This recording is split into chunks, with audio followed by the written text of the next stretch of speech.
dude, I'm gonna say it ever. I don't know what's been going on lately, but Whataburger's just been disgusting. Okay. All right. I was thinking this. Okay. Yeah. No. Because I was thinking this when I went. Yeah. No. It just didn't hit. Like, dude, it hasn't been hitting. I don't know what's been going on.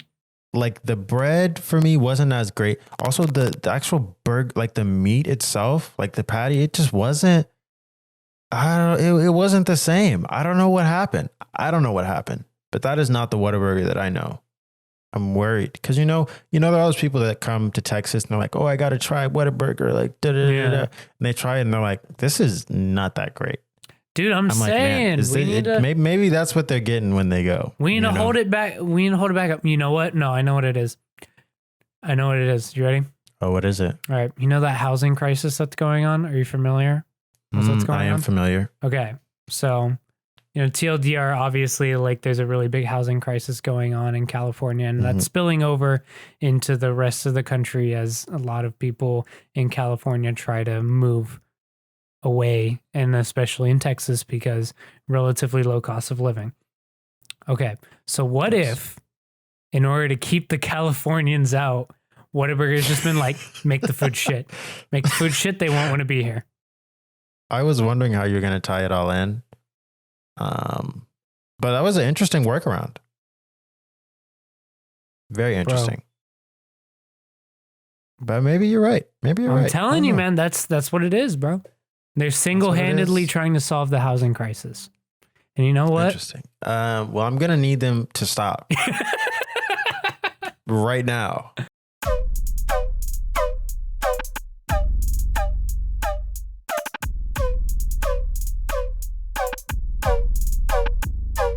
Hello, everyone. Welcome back to the weekly, even though it's not super weekly because we haven't been here for the past 2 weeks. Weekly Needle and Lens podcast. We are back. All right. We took a bit of a break, little hiatus. All right. I know you missed us, but it's okay. We're here. We're back. All right. We're back in business. This is Kevin. I'm here with my better than ever. Yeah, we are. Better than you were just about to introduce me. I was about to introduce you, but you so rudely interrupted me, which is fine. Dang. It was with something positive though. Positive affirmation. That's what we need here in the business. All right. We need it all the time. Always. But as you were saying. Yes, as I was saying, and as I was going to say again, man, dude, remote podcasts are a bitch, dude. This latency is not working. It is it's rough, but we're here. We got that. Yep. Oh man. Yep. All right. Yeah, shut up. This is Kevin with my co-host Noah. Say what's up, Noah. Say hi. Now you What's up, Noah? No. Fucking Christ. This is how it goes after 2 weeks back. Yeah, we're back. We need to warm up a bit. We're here. All right, we're back to normal. We're back. You already know what it is. I'm saying back a lot. Needle and Lens podcast, music, TV, movies, all for your viewing and listening pleasure. It's here. And yeah, we're back at it. We missed a couple weeks, like I said. So and it's been a while. So how you been, Noah? How you been? Been good. In those 2 weeks I did take a little vacation. We're all vaccinated over here. Vaccine party. Yes. So I took a vacation. Wild to just be out in the world after so long, but it was nice, relaxing, much needed. And now it's back to work. You know how it goes. Yeah. So yeah. Gotta get back on that grind. But how are things going on in your neck of the woods? It's been going all right. Took my little mini trip and then just been chilling, really. Getting to focus on some stuff. Got some cool things in the works. Not gonna spoil too much right now. Don't wanna give anything. We're not gonna give anything away just yet. Nah. We don't got anything. All right. Don't got anything for you yet. But yeah, we're doing stuff. We're getting out there. We're doing what we need to do. But yeah, that's what's up. That's where we're at. And now we're back here. Back on our podcast indeed. So yeah, giving the people content. Gotta keeping up with the Kardashians. Not really. This is not a Moving on from that. All right. First, you think you can interrupt me. Now you just want to cut me off. That's fine. That's fine. No, that's fine. That's what we're on here. I guess. Exactly. I guess that's what we're on here. But we're back. How many times are you going to say we're back? We're back. Well, I just did it. What are we talking about today? What are we talking about today? What we got on the docket? All right. So for those of you who use Spotify, which is, I'm not going to look up the stats, but I'm going to say a solid, I'd say 50%. I'd say 50% easy use Spotify. 50? Okay. I'd say it's 50-40, and then the last 10% is the other services. 40 being Apple Music, obviously. Got you. So you think Spotify is coming out on top? I think so. I think they're obviously the most widely popular, and I think a lot of that does have to do with the fact that, as much as most people do have iPhone, a lot of people also do have Android, and Apple Music isn't available on Android, in case you didn't realize. Interesting. Yeah. I actually didn't know that. Yeah, well, of course it's not. Like, wait, what? What do you mean? It's a music. It's sure Apple Music. Can get on but Android. I mean, it's an app. No. That's not how that works, buddy. That's not how that works. Are we sure about this? I'm almost certain. I mean, it makes sense. But also it seems like not an entirely smart move on Apple's part. I mean, but it's for their customers. I don't know. I feel like there's not iTunes on fucking Android. This is true. But iTunes, I feel like, is different. No. Apple Music is a music streaming service. iTunes is to get the they're music. Like one iTunes is like the Google Play Store. Exactly. And and you're not going to have the Google Play Store on your iPhone, I think you can actually if you do some like workarounds and stuff. Oh, I mean, a lot of it's like jailbreaking, obviously. Crazy stuff. Which you shouldn't do. Wink, wink. The lens does not endorse jailbreaking. Yes, wink, we wink. don't.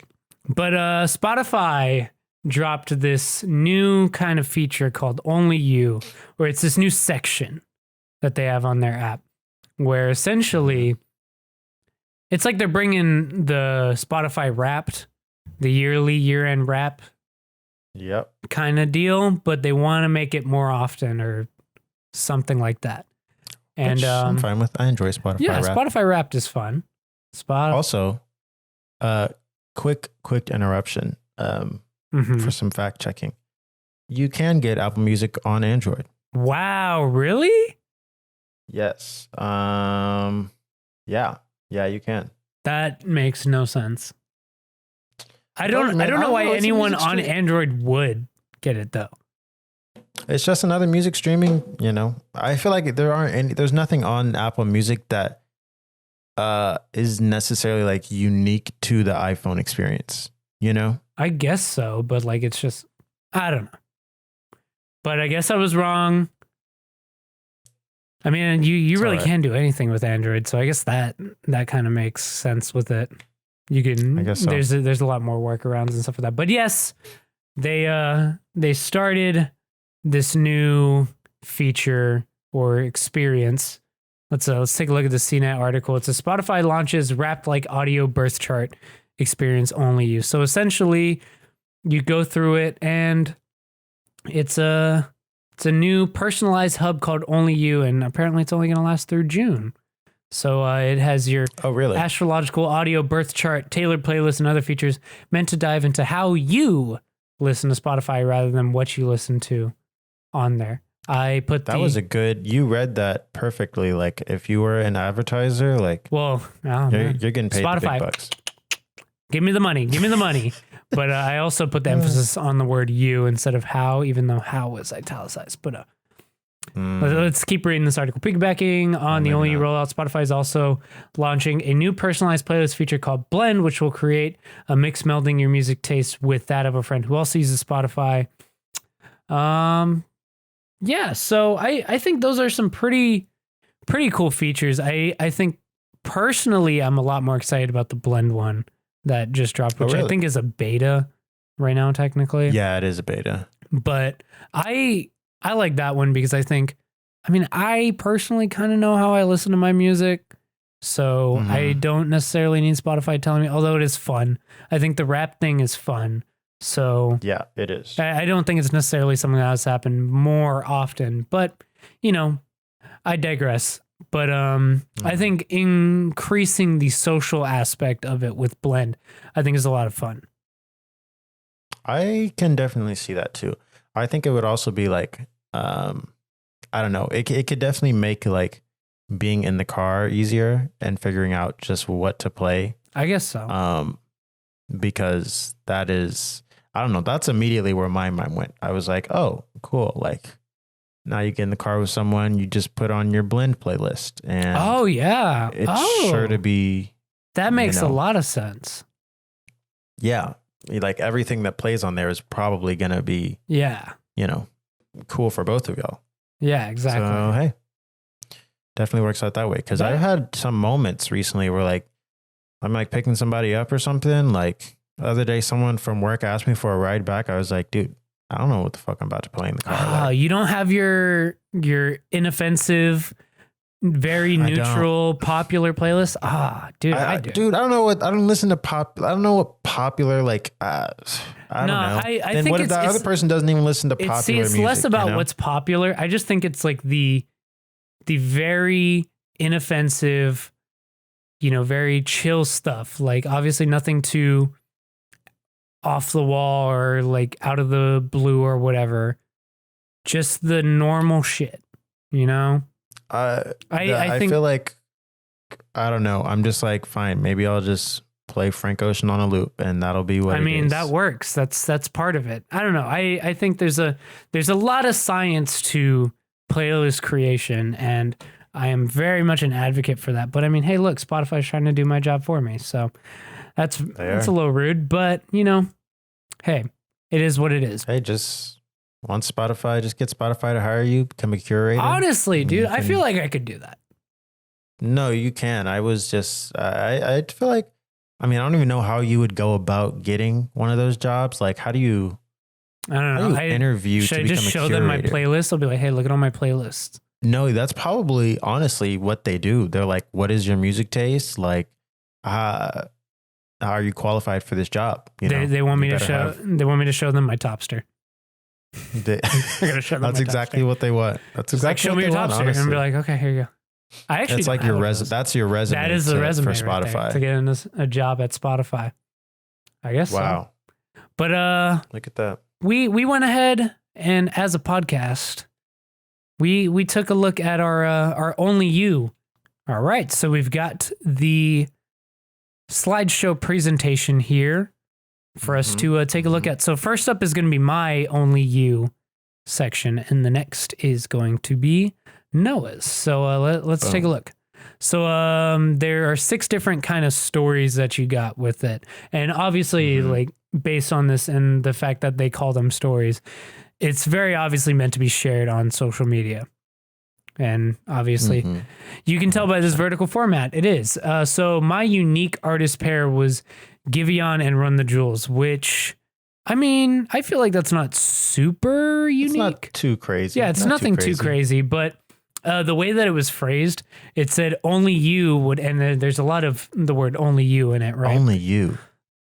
It says only you would put Giveon after Run the Jewels, and I'm like, that's an attack. Really? That is an attack against me personally, and I am offended.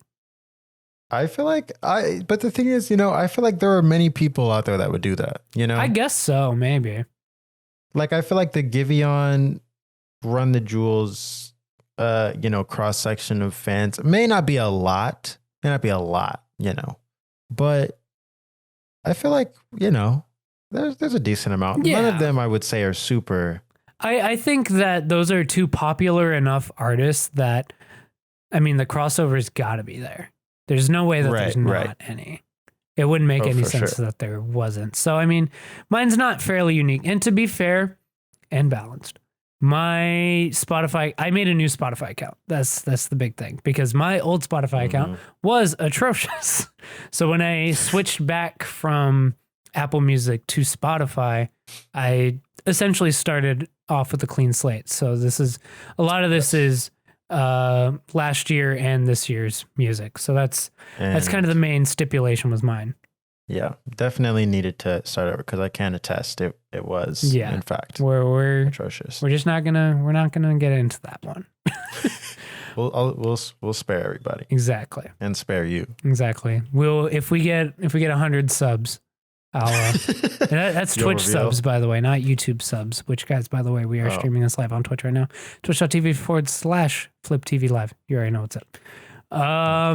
So yeah, the next one is my listening through time.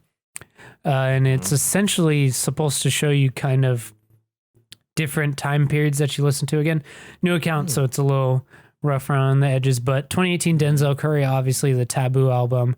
1987 Descendants, which I only have one song by them, so it's a little weird of a thing to point out, but I guess maybe it's probably the oldest track I have on there, maybe. And then 2021 Jid with I'm guessing like did he drop probably bruh.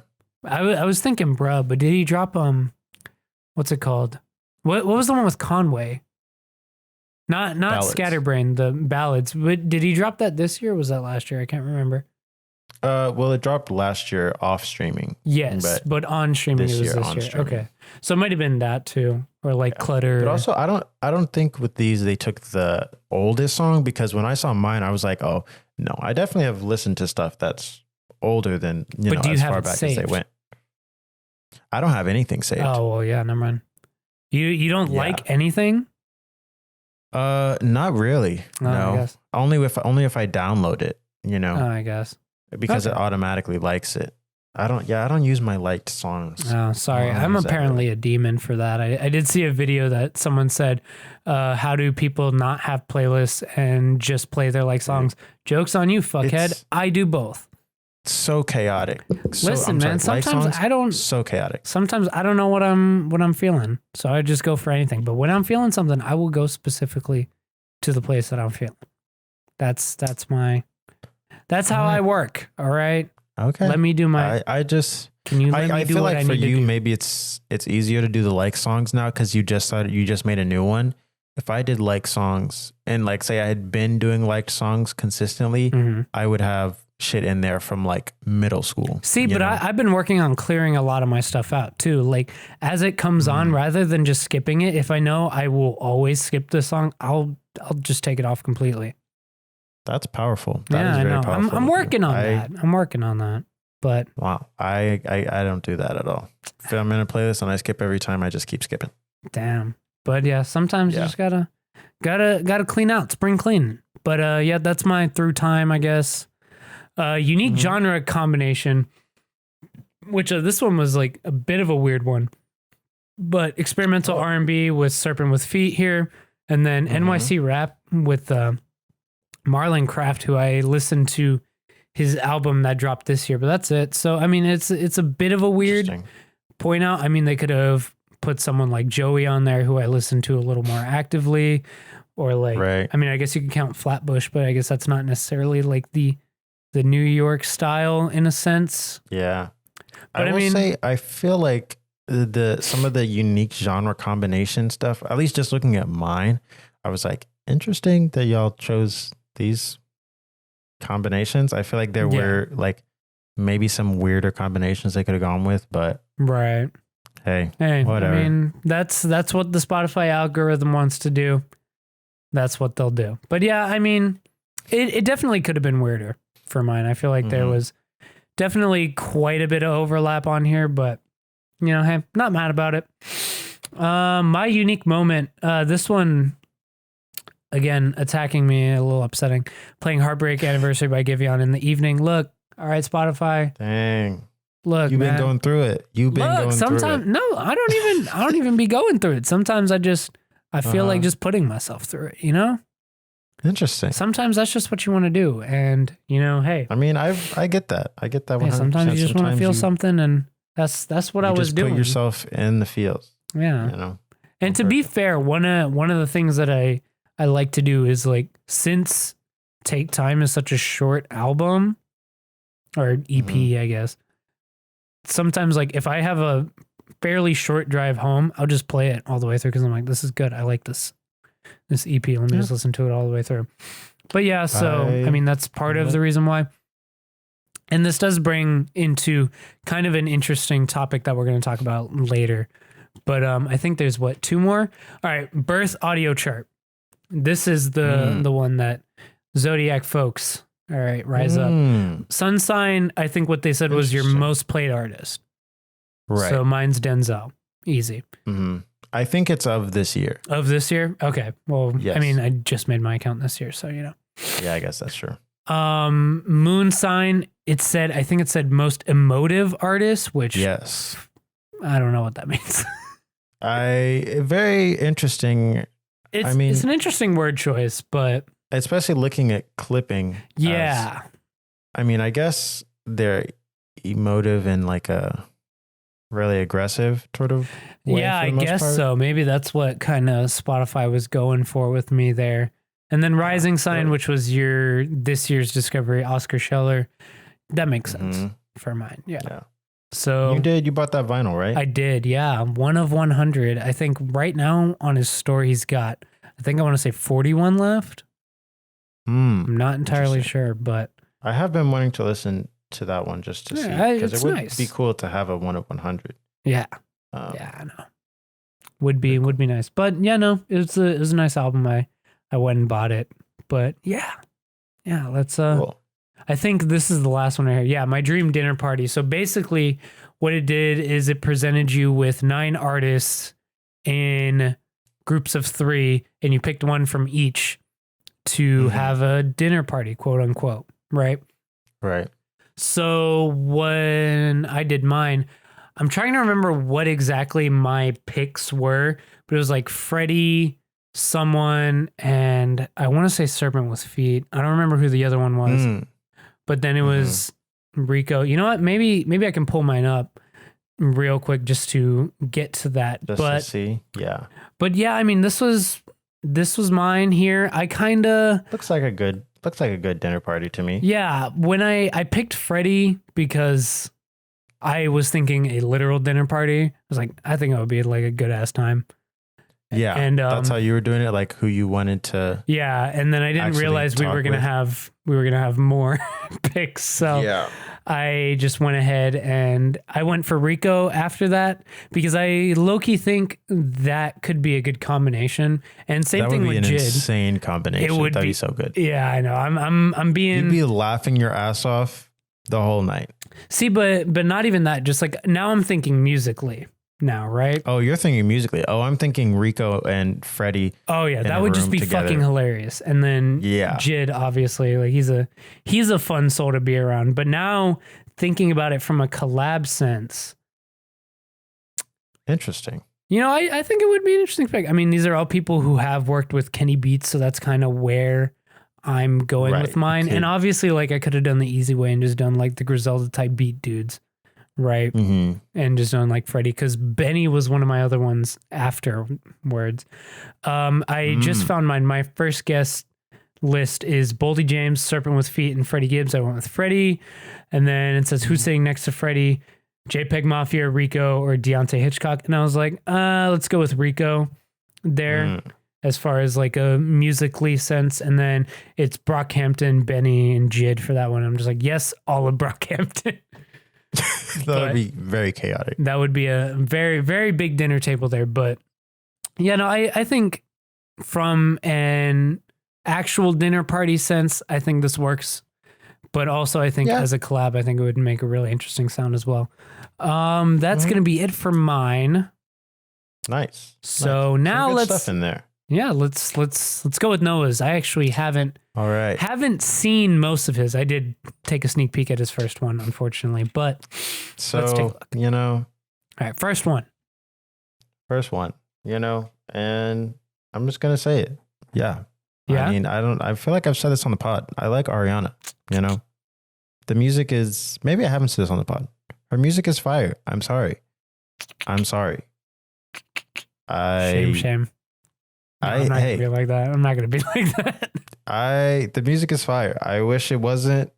I mean, actually, no, I don't wish it wasn't. It's good. It's really good.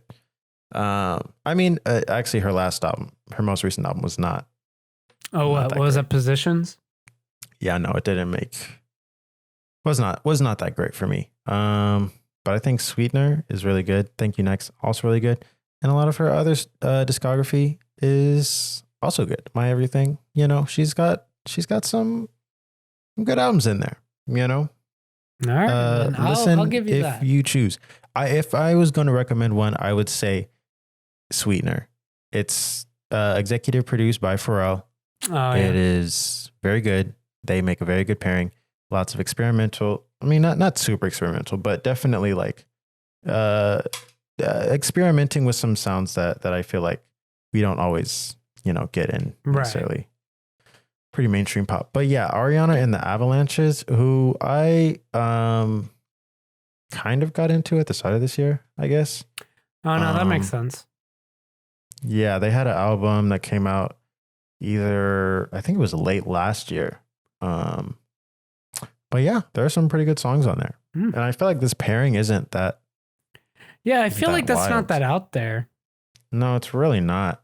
So that's why I was like, I guess so. Yeah. Cause no one on there is just like so crazy that I'm like, what? I mean, like Blood Orange is on that album. Denzel is on there. Yeah. So, I guess there was some like Pink Seafood. I guess there's some, but I don't know. Yeah, they could have gone not that more weird unique. Of a pick. Yeah. They definitely could have gone more unique with that one. Yeah. But hey, it's still a fairly interesting combo. Yeah. I think I would say that there's probably less overlap in yours than there is in mine. You say less? Yeah. Oh, between Ariana and the Avalanches? Probably. Yeah, probably. Yeah, I feel like... Just a little bit. Just because I feel like R&B and rap, I feel like run in, similar circles. Exactly, yeah.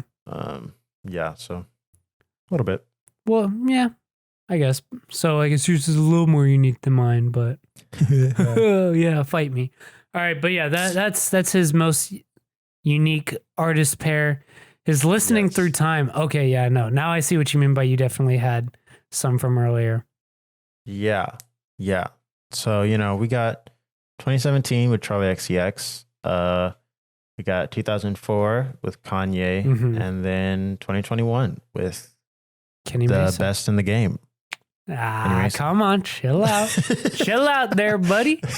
Chill out there, partner. But yeah, no, that's why I was like, one, I listened to stuff from Charli that is earlier than 2017. I think it's because like my favorite Charli album, which is Pop 2, which I listen to the most frequently out of everything in her discography, came out in 2017. So I guess that may be why. 2004 Kanye. I'm trying to think.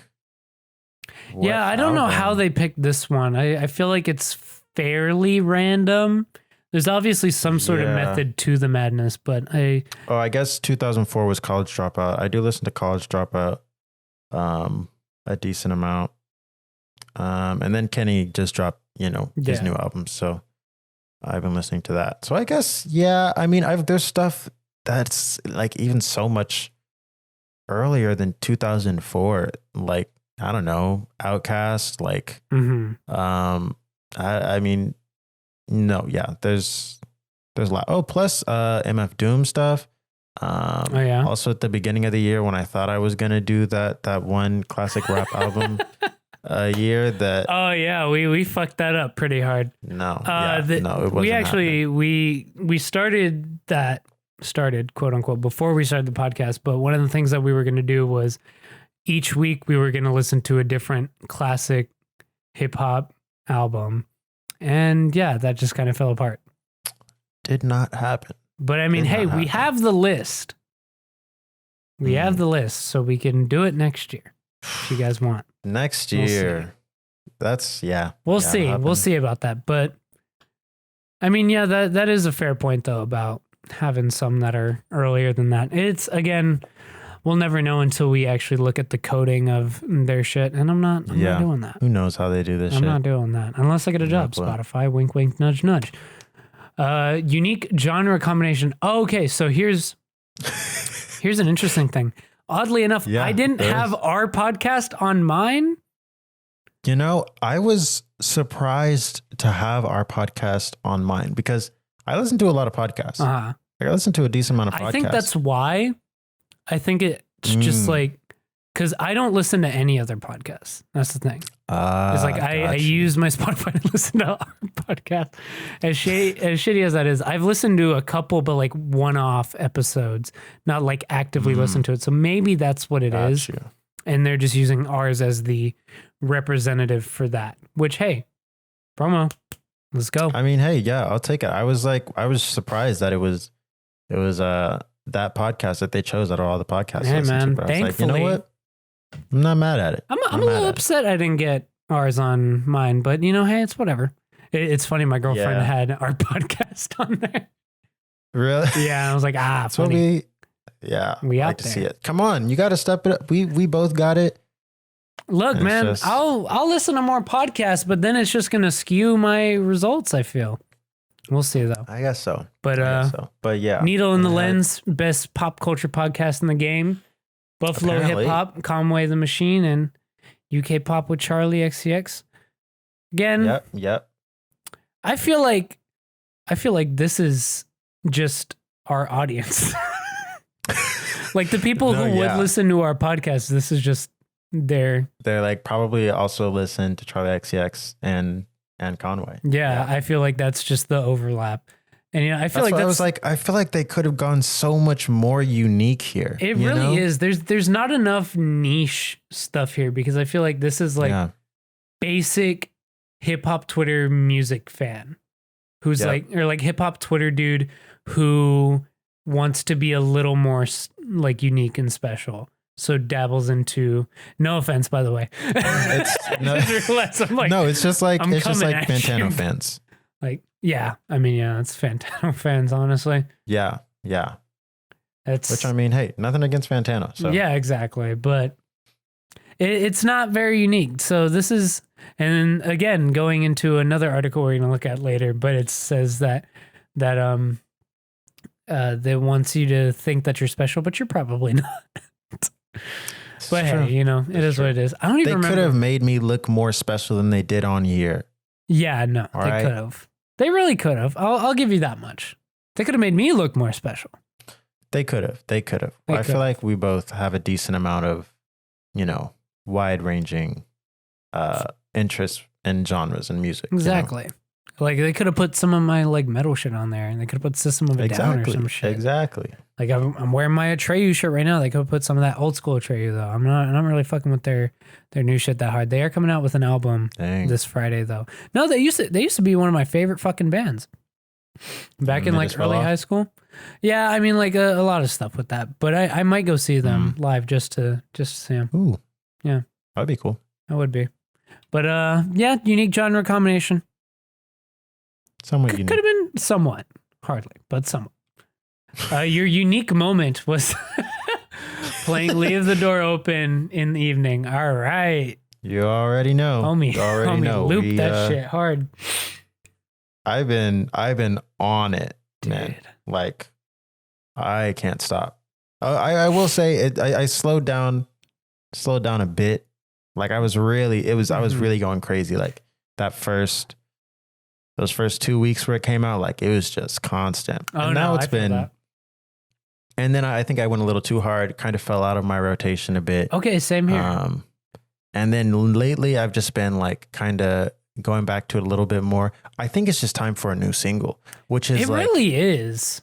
But I know they said they were going to ride this single for as long as they can, and it's still doing really well. It is. I mean, it's in a sense the return of Bruno. So like, yeah, of course it's going to do well, like but even his like he doesn't normally take this long between single drops. Like I feel like the wait between like 24 Karat Magic and I don't know what the second single was. Maybe it was That's What I Like or something. Yeah. Or no, it was Versace on the Floor, I think. It wasn't that long. Exactly, yeah. Maybe this is just a bigger moment. They're trying to really... I think so. I think it's really, just because really it's such a like unique collab. And I think it's something that like people didn't realize that they needed until they found out. And I mean, hey, it's putting Anderson on the map more. So in I mean, a big way. always happy. Yes, always happy for that. But yeah, I mean, definitely a good song to play in the evening. I will say that. And actually, now that you mention it, it's kind of not really, but it's giving me a lot of Versace on the Floor vibes, like kind of the same atmosphere. I think it has a very similar atmosphere. Interesting take. Which I like. I like it. But yeah, I mean, I of course I love that album. As I said, I know. Where you don't have to keep going and defending it, man. I don't have to keep going in. All right, okay. All right. So your birth chart, your sun sign, your most played artist this year, Miss Phoebe. Yes. Your moon sign, your most emotive is Boldy James. Okay. Yeah, that was a surprise. I was like, oh, interesting. And your rising is Genesis Owusu. Yes. Yes. This makes a lot of sense. It does. And honestly, I'm proud of this one. I like this one. This is a good bunch of artists that I really like. I can even see Boldy, most emotive. I feel like kind of, I can see that, I guess, because a lot of his music is very like... I don't know. I don't see it, though. Like, he has a very, like, aside from... aside from Manger on McNichols, I think that's obviously his most his most emotional, most emotive project. Yeah, that's what I was thinking of. Well, but you haven't really I mean, I guess that would count then. I was gonna say you haven't really gone back to that one, but I mean, no, I haven't really gone back to that one. But I guess that counts. It would still count in there. Yeah. But yeah, no, I mean, obviously, like Price T in China, I'm not gonna say is like super emotive. I mean, there are certain songs where it's like, dang, it's kind of hitting. Yeah. Gray October. Yeah, exactly. But I mean, hey, good pick. Also, for the love of God, Boldy, get a Spotify picture, man. Come on. It's ridiculous. Like it's so easy. Speaking of Spotify pictures, go back to Bruno. Because come on. What are we doing? What are we doing with this old ass picture? Come on. This is an old picture. It needs to be updated. Come on. Anderson updated his to the Silk Sonic one. Have that same energy. Be a part of the group, man. I feel like that would make it a bit confusing though. Really? If Anderson is just him, I think. Oh, it's just him. Okay, I thought you meant it was both of them. Okay, never mind. No, Anderson's is just him. Okay, yeah. So I'm like, Bruno, come on, do the solo Silk Sonic one. Yeah, do the thing. Be a part of the team, man. Exactly. But yeah, I mean, hey, good picks on your birth chart though. Yeah, That's I think my birth chart is my most, I feel like, unique out of all of these. Like, I feel like there probably isn't anyone else out there that has Phoebe, Boldy, and Genesis. Yeah, no. Obviously, I could be wrong, but I don't think so. I feel like there's not. I mean, maybe. Now that I think about it, I mean, and you think? I don't know, dude. I feel like the cross section between these three artists. It's the one that's tough is Boldy, obviously, but I still think Fantano. Oh, really? Fans, I was thinking Genesis. Maybe. No, dude, Fantano would be fans. The most. Fantano fans. Yeah, but I don't think I feel like they haven't necessarily flocked to that album super.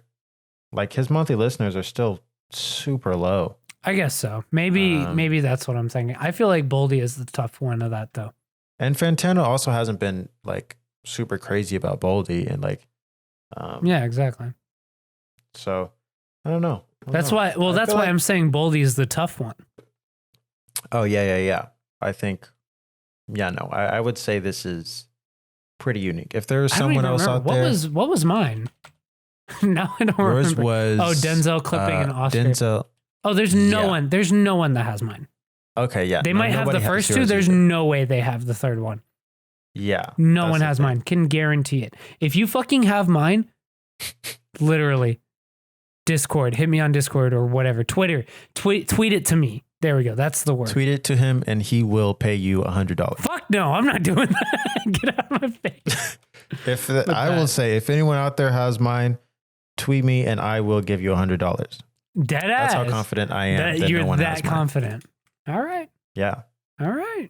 That's. I don't think Someone's gonna skew their Spotify results so hard. Just for $100. Hey man, $100 will pay for Spotify for like what, 10 months? Yeah. Oh wow. I just realized I don't know about this student discount anymore. Dang. You get it for a year, so whenever the last time you renewed it, it should go through then. I think it. Yeah. I know it's not through the end of this year. It might be till like October or something, but it's about to get rough out here, man. It's about to get rough, man. Doubling that price, that's rough. I accidentally did peek at this a little bit. Oh, this is too easy. You got good picks here. See, here's the thing. Here's how I did it. I wanted to pick a table of people that I was like, that if it's a dinner party, we're all going to get along. And I know they all get along. Although I haven't necessarily seen Kenny and Peggy interact. I mean, I think I'm since sure they're mutuals with Denzel, I think they would interact fine. Also, this is an insanely good collab, by the way. Oh, it would be so good. So good. So, dude, fucking get Kenny and goddamn, what was the one? Club Black Dust that they were going to do?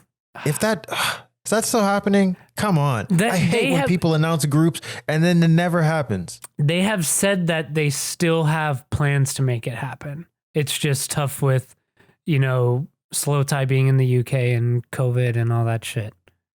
Man, fuck out of here. I'm not having it. At least that's what I respect about Silk Sonic. They came out when they announced it. They were like, we already did it. The album is done. The album is done and we are a group and we are releasing our single. Then they weren't like, hey, we're making a group. Whoa, wait on the music. I like when people tell me, but that's like, it's here. That's Bruno Mars versus like dudes like Denzel, like that. You're not wrong. That comparison isn't really fair. Look at Ghetto Sage. Although maybe they didn't follow through. Yeah. But look at Ghetto Sage. Look at Ghetto Sage, right? Where's the album, huh? But I will give them, at least they announced, themselves. They had the promo pictures. They had the lead single. They had the momentum. They had the hype. And where's the album?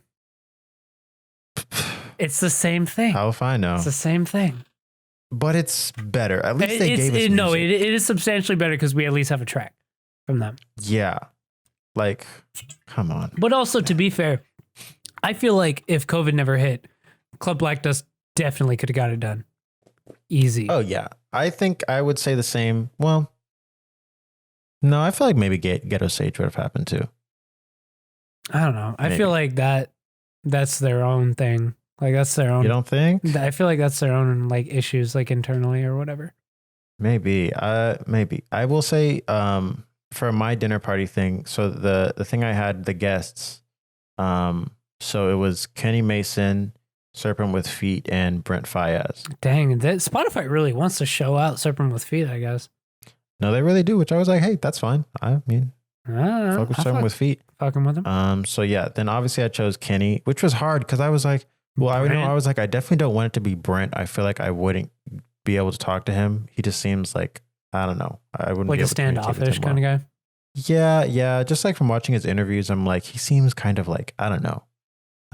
Like, he's only friends with his friends, and like he's not really trying to open up that circle to anybody. Mm-hmm.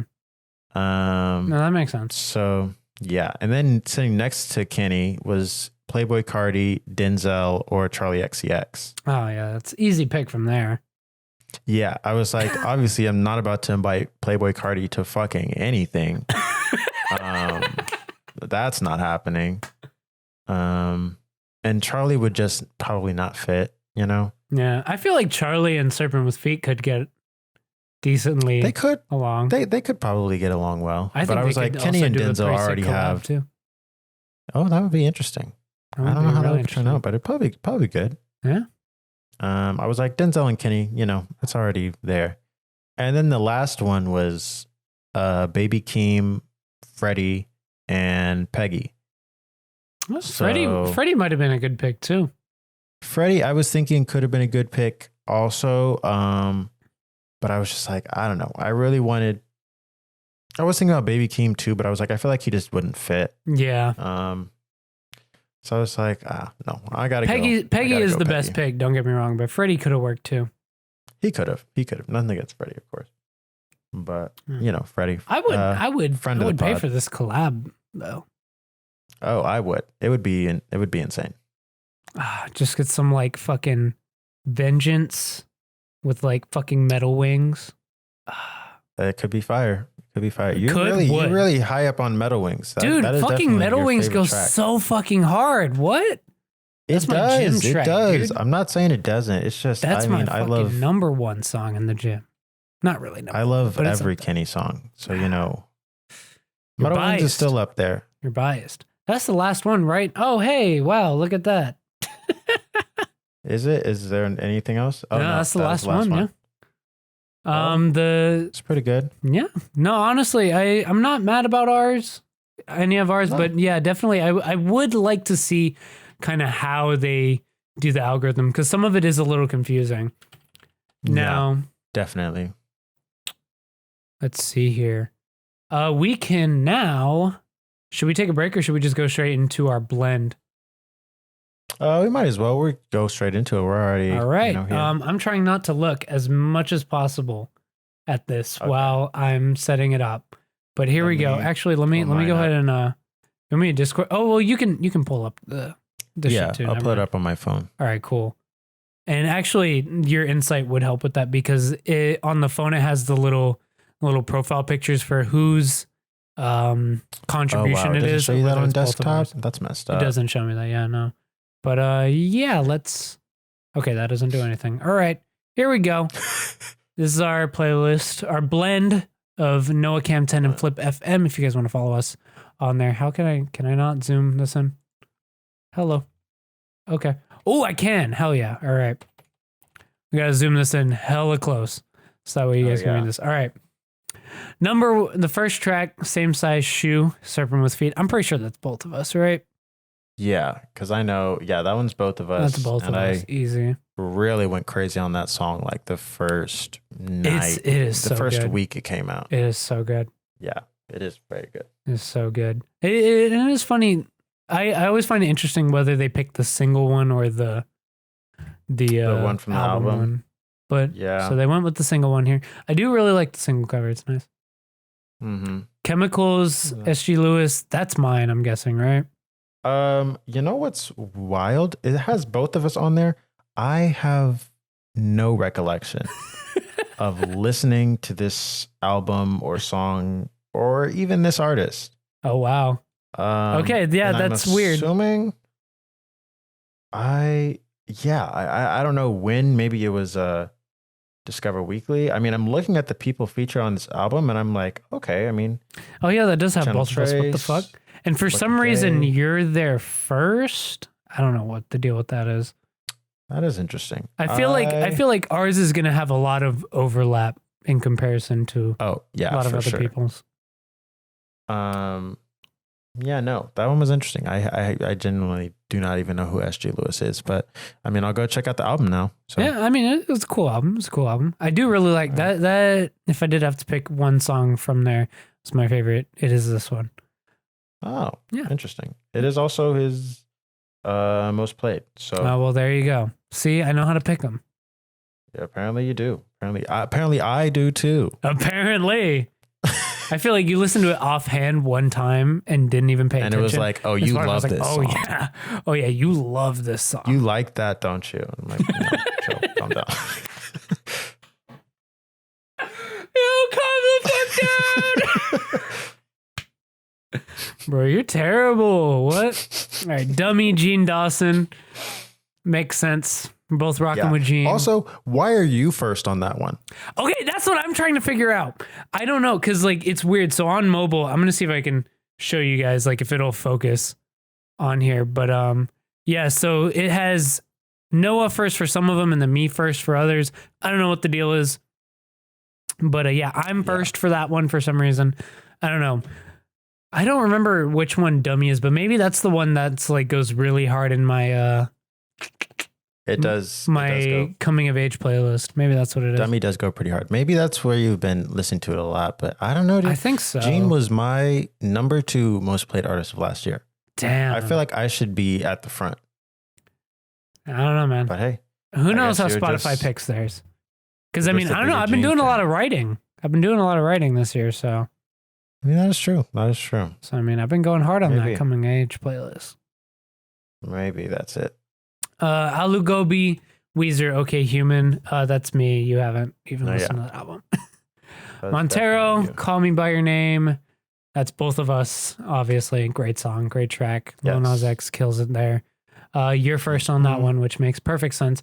This next one doesn't, because Bro with Denzel is both of us. This is my number 1 listened to song of all time on this Spotify account. Yeah. And how are you So- first on here? Yeah, I don't know once again, no clue what they're deciding. I also don't know how you're first on same site or not same site, Chemicals if you listen to it one time. I don't fucking know how it works. Yeah, no clue. But yeah. Let's see here. On 10, Boldy James, that's both of us. Mm-hmm. Real Bad Boldy, good album. Can't wait to listen to that when I go back home. DOA Yep. Topaz Jones. Don't know why that's just you because I do have that song saved and I do like it. Very weird. Interesting. But Topaz Jones, don't go telling your happy- mama. Great album. Go check that out. Yeah, Run In, 21 happy that ended Savage, up on Metro there. Boomin. That's going to be both of us. That one hits in the gym. Yep, it's a great song. Yeah. It Does. So good. PTSD, Kenny Mason, both of us once again. And you're first? I'm first? It doesn't even say I have What? this one saved. First off, disrespectful. No. I think I have was this a single? No, it was not a single. It wasn't a Not a single. single? No. You were just I being have straight this up saved disrespectful. another way then. There's no way. Yeah, I do have it saved. This app is fucking stupid. I don't know what's going on. I do have the song saved. All right. Another not gym banger for me. disrespectful then. Yeah, no, not disrespectful. Magic, Slow Tie, Kenny Beats. Haven't been listening to that one all that much this year, but I have listened to that song only a handful of times. Maybe Yeah, no. I want to say 2 or 3 times. I mean, it's a good pick. It's not a bad song. Yeah, no, it's a not good song. Yeah, just Gang Signs, Schoolboy Q, and Freddie. I'm assuming that's both of us. Yeah. Boom. Yep. There we go. All right, we're finally getting into some territory where it's just one of us. So Right. Good Girls Don't Get Used, Beach Bunny. That's me. That's me, surprisingly That's all you. enough. That's all you. It's all me. Photo ID, Remy Wolf, Dominic Fike. That's all you there. I've never heard that song in my life. Mm. Yeah. Oh yeah, no, that's a great song. That's all me. Wait, okay, That now is- I'm mega confused. Not for this one. Famous Enough to Die, that's mine, obviously. Oscar Scheller, Mhm. check him out. Good album. That makes sense. Unlock It is Unlock both it. of us. Yeah, and you're first. I've never heard this song in my life. Really? I've literally never heard this song in my life. Maybe they just did it off of artists that we've all listened to before. Maybe. Also, come on, man, listen to the song. This is Charlie's best album, Okay, I will. I'll and get it's it her right. most popular song right now. You probably heard it on TikTok. It's been blowing up on TikTok. Maybe that's what it is. But then that doesn't make sense because like I listen to Topaz Jones too, you know? That is true. So I don't get that. But wow, okay, some interesting picks here. Don't Show Up to Party. Amazing track. Good track. So good. Oh, also, did you see my message about the vinyl getting released? Oh, I did see that. All right, yes. briefly, light version or machine version? Which one would you cop? Machine. Okay, good pick. That's what I was thinking Yeah. too. I hate that it's standard black, but the cover is just so much better. Yeah, it is. It is. I don't like the whole CD white didn't background. work. It's cool on streaming, but Not on a vinyl. on a vinyl, it looks really dumb. Wouldn't want that. I wish not. the vinyl was at least colored for the machine version. But yeah. Unfortunately. There's that Truth, AG Club, Sam Truth and Red Veil. Mhm. We haven't talked a lot about AG Club. I've been getting back into their first Fuck Your Expectations album. Yeah, I really actually got into AG Club with this song specifically. This was, I saw this single because it was Red Veil, and then I ended up just checking out their album when it came out. Here. It was just something that was on the Discover. So I listened to it and it was good, but I just never came back to it. I've been going back to it more recently and I've been meaning to get to part 2. But I mean, NoHo with Ice Cold Bishop, Columbia. That's a great one. Columbia, what's the other one? I like You Good Bro. You Good Bro is good. There's another one. No, I'm forgetting it. And now I sound fake as shit, but there's another one. I think it's right after Columbia.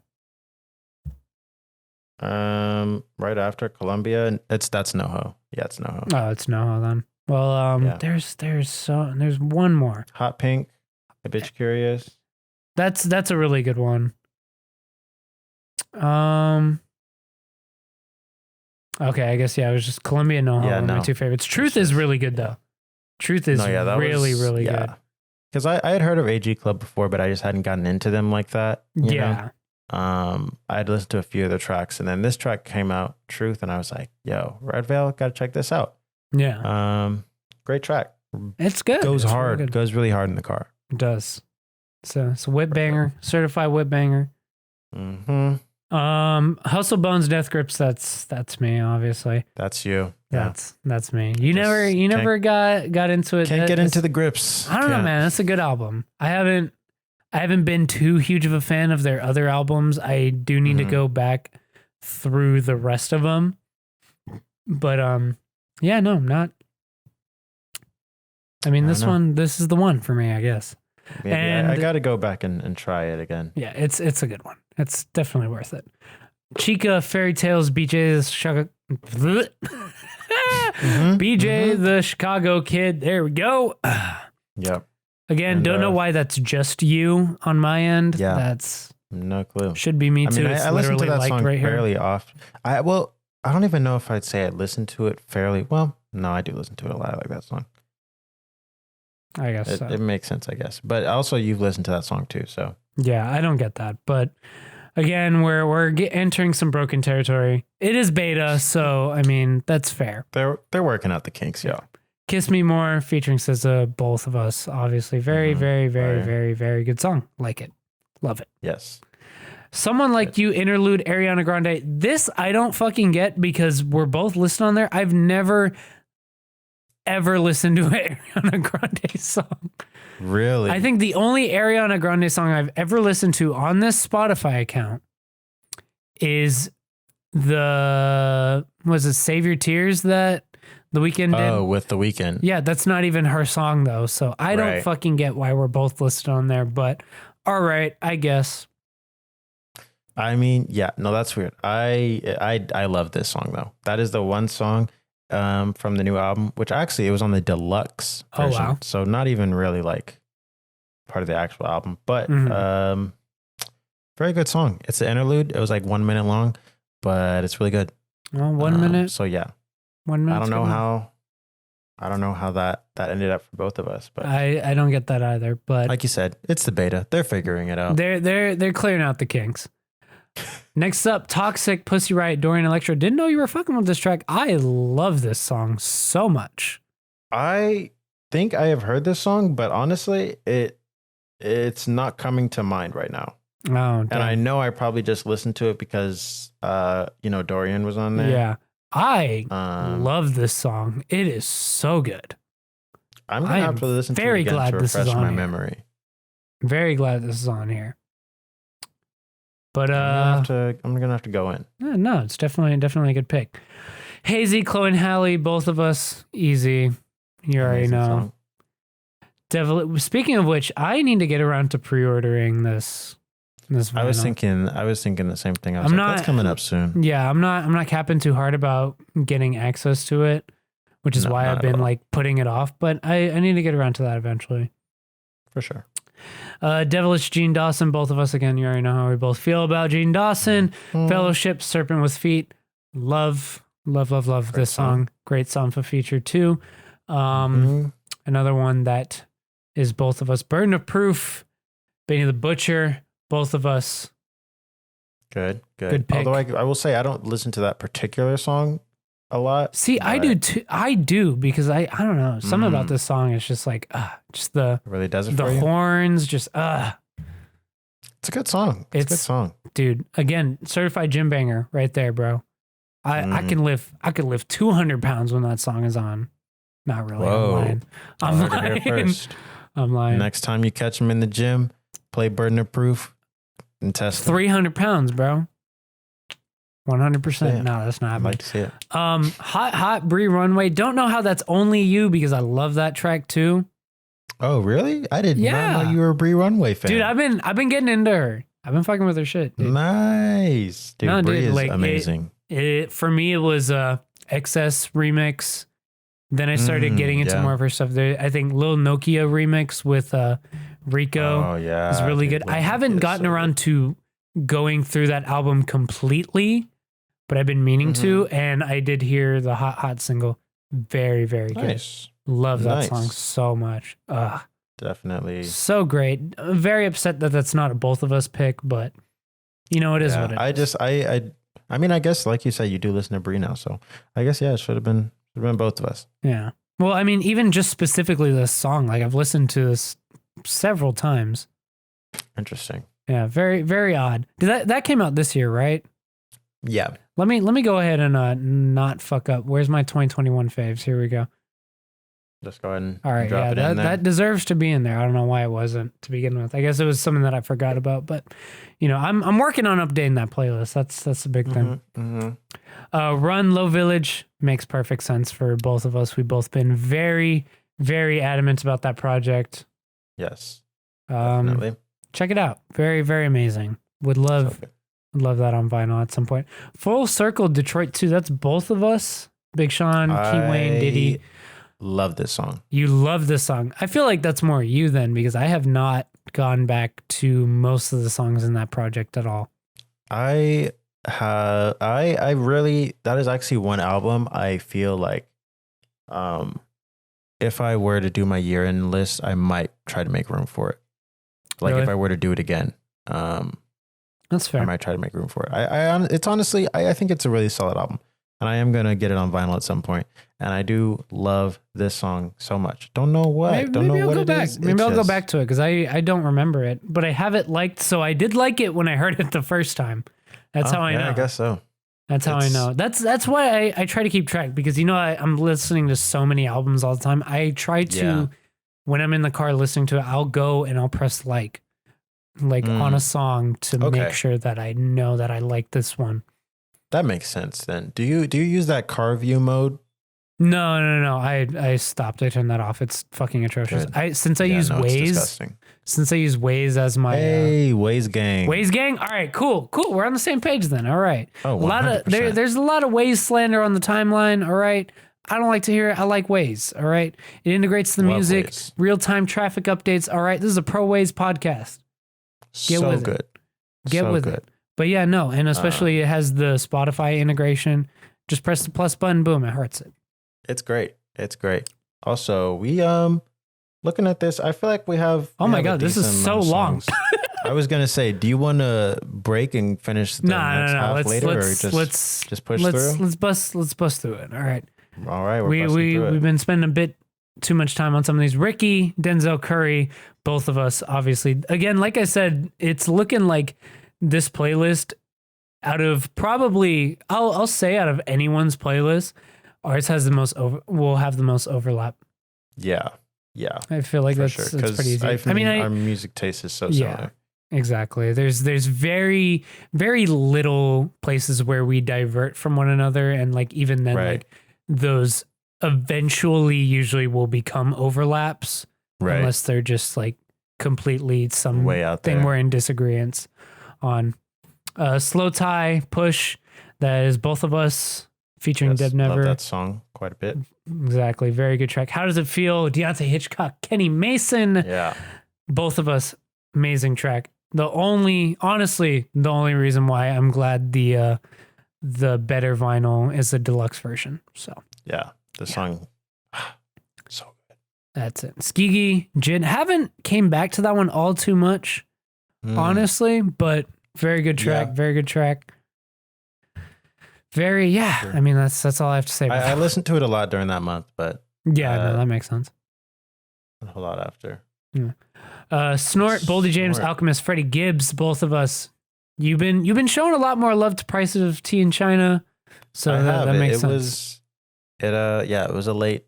It was late. It grew on me a little late, but No, I get that. I get that. Definitely. And it's funny because it grew away from me a bit as I was listening to more of Manger on McNichols. I was like, oh, this is so good. But I'm still keeping my head level where I was at. Over Playboy Cardi, I don't remember that one. I don't even have that one liked. But that's both of us apparently. I've been warming up. I've been warming up to a whole lot of Red a lot. Not even gonna lie to you. I've been like, I still think it's not that great, but like, I'm thinking back and I'm like, this is pretty good. It is. I'm warming up. Very a good. lot. I think it is a very good project. I'm still trying to figure out because it came out too late last year to make the year-end list. Exactly. You know? So should it count for this year? Should it count for this year? Also, I'm worried about where I would place it because it might be. I don't know. I think it's a good album. That's something we can look at when we get to the Needly Awards. Yes. Oh, you're already teasing those. Yeah, I know. I thought we talked about it on the pod last time. I don't know. Whatever. Oh, did we? Maybe we did. I don't know. At one point, Leave the Door Open. Bruno Mars, Anderson, Pack with Silk Sonic. Of course, that's both of us. We've been jamming that shit way too hard. Bluffin', Brent Fayez. I do have that one and I do like that track, but that is all you, it says. So, I mean, makes sense. I haven't gone back to it all too much.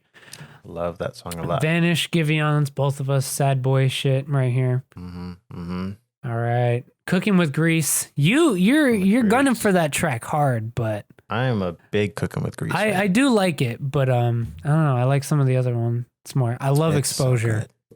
So Exposure is still very good. I'm telling you, when that came out, I was having a shit day. And then I heard that song, I was like, depression cured. Gone. I mean, it does definitely, it sounds like a song that'll do that. I'm like, it really is. Cooking with Grease just makes me want to get up and like cook with grease. Just cook with grease, you know, just that hot oil popping in your face. I guess so. That's what I love. All right. Buzzcut, Brockhampton, Danny Brown. That's both of us. I gun for that track so fucking hard. Love that song. We know. Oh, fuck off. No. No, I mean, hey, I was there when you heard it for the first time, so I remember. Dude, that shit. It's so insane. No Sense, Baby Keem. Have never heard this track, but that's somehow both of us. Boo. I don't know. I told you, I was like, you know what? I'm going to try Baby Keem. And then you chose the worst time. You chose the worst time. Listen, he shouldn't have released that. Is the track with Travis Scott that just came out a while back, but that is not where I would have told anybody to listen, man. Introduce themselves to Baby Keem. Listen, man, I had to. I'm mad. Listen, don't be mad. Be glad. All right, Juvenile Hell, Conway, Flea Lord, From King to a God, both of us. Great track. Song. Check out Flea Lord's for MLZ, guys. Great album from this year. Rainforest, No Name. Amazing track. So great. Can't wait for Factory Baby. Prom, SZA. That's both of us. 80/20, Chloe and Halle, SZA. Caught Up, Van Jess, Symphony People. That's me. All right, that's me. Yeah. That's me. Which is weird. I listened to that album. I like that. Oh, wow, album. Really? Yeah. I don't know. I don't know. I love this track. So I mean, I didn't really end up going back to it, but I guess that makes sense. But like, I mean, I gunned for this one really hard. Noted. All right. I guess that's why it's on there. Rich, Topaz Jones. That's Just You again, but I do really like that track. I also like that song. I'm just like, why did they have to give me 2 Topaz Jones tracks? If you had to have just a few that were just yours, would have been nice to have some other stuff. But to be fair, like some of the ones that are both of us are literally just you. That is true. So that doesn't make a ton of sense. Also, if I had to pick a Topaz Jones song to be on here, I'd probably go with it's like Baba's 70s. I forgot what the exact name of the track is, but that one. Baba and I've been going back to Gold a lot. Interesting. Gold has been like a really nice one to go back to. I do like that. I mean, I love the whole album, of course, but Black Tame, man. I don't know, man. I need to go back through the whole album as a whole, and I wish I could watch the fucking short, but sorry, Topaz had to take it off. Actually, I realized it's still up somehow. Okay, link me, and I will watch that literally tonight. Wow, look at that. I will, guaranteed. I'll stay up if I have to. Fuck it, I will watch that shit tonight. But overall, Benny the Butcher, Harry Fraud plugs them at 2. I'm not gonna read that. That's taken out. That's gonna get taken out of context. Yeah. I mean, hey, love that song though. Well, yeah, wouldn't have been my pick, but really, yeah, that's my favorite song from the really. Yeah. I don't remember that one that hard, but all right. I listened to that one decent amount. Fair. It's a good one. Fair. And finally, last track, once again, Low Village, Terry Crews. That's my pick. Easy, that's my pick for my favorite track off that EP. Interesting. It's just I think that one's good. I do like Run. I also like Out the Window. Out the Window is really good. That's been growing on me a lot more too. But I don't know, man. Something about Terry Crews. Not the person, the song on that project. But yeah, I mean, that's our only use section in our blend, kind of what our music taste looks like. We only have a few things to talk about, so I don't know if you want to take a break or not. I mean, we can break a bit. One. Yeah, we'll take a quickie little short break real quick, guys. I said quick a lot. I'm saying a lot of words. But yeah, folks, just letting you know, we are streaming this on Twitch, as you heard earlier. During the break, we answer any questions or comments that you guys have and respond to everything, whatnot. But yeah, we will be right back.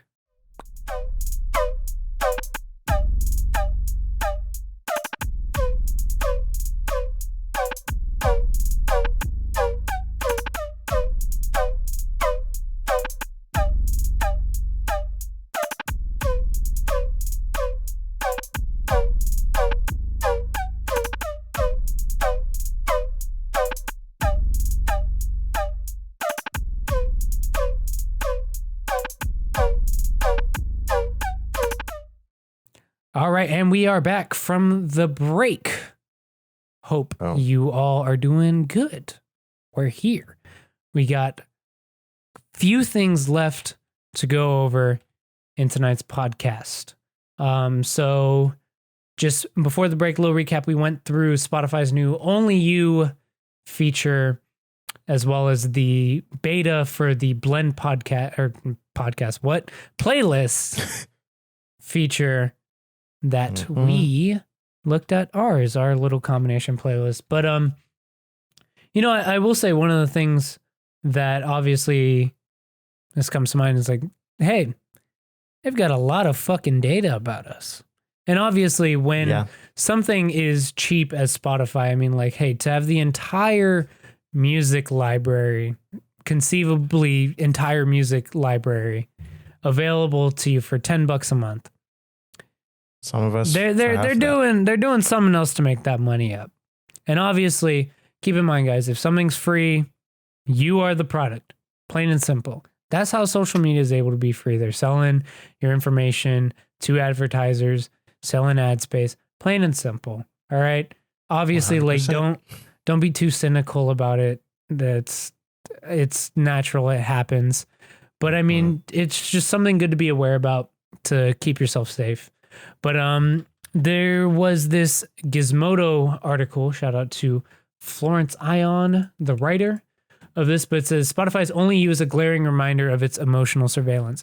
And I will say that does bring in an interesting point because, I mean, I know for mine, where it said heartbreak anniversary in the evening, it's like, all right, you know, you're getting into some territory to where it's like, okay, are you looking at my emotions and shit, right?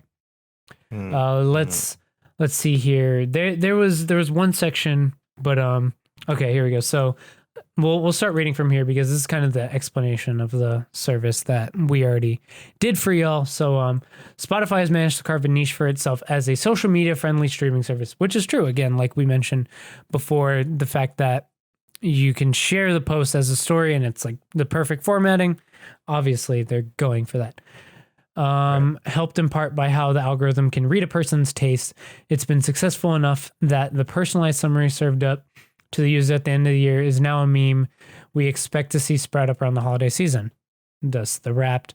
It's betting on it as an edge as it finds ways to compete against other streaming services, Apple Music, YouTube Music, which took over for Google Play Music. I didn't know that, actually.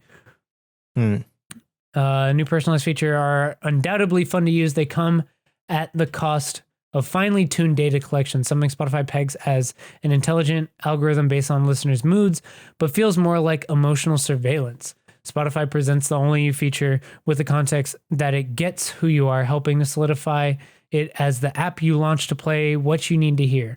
What it's getting is that I'm a tired parent who's trouble falling asleep and wish she could go to concerts again. The algorithm works. Yeah. That's that.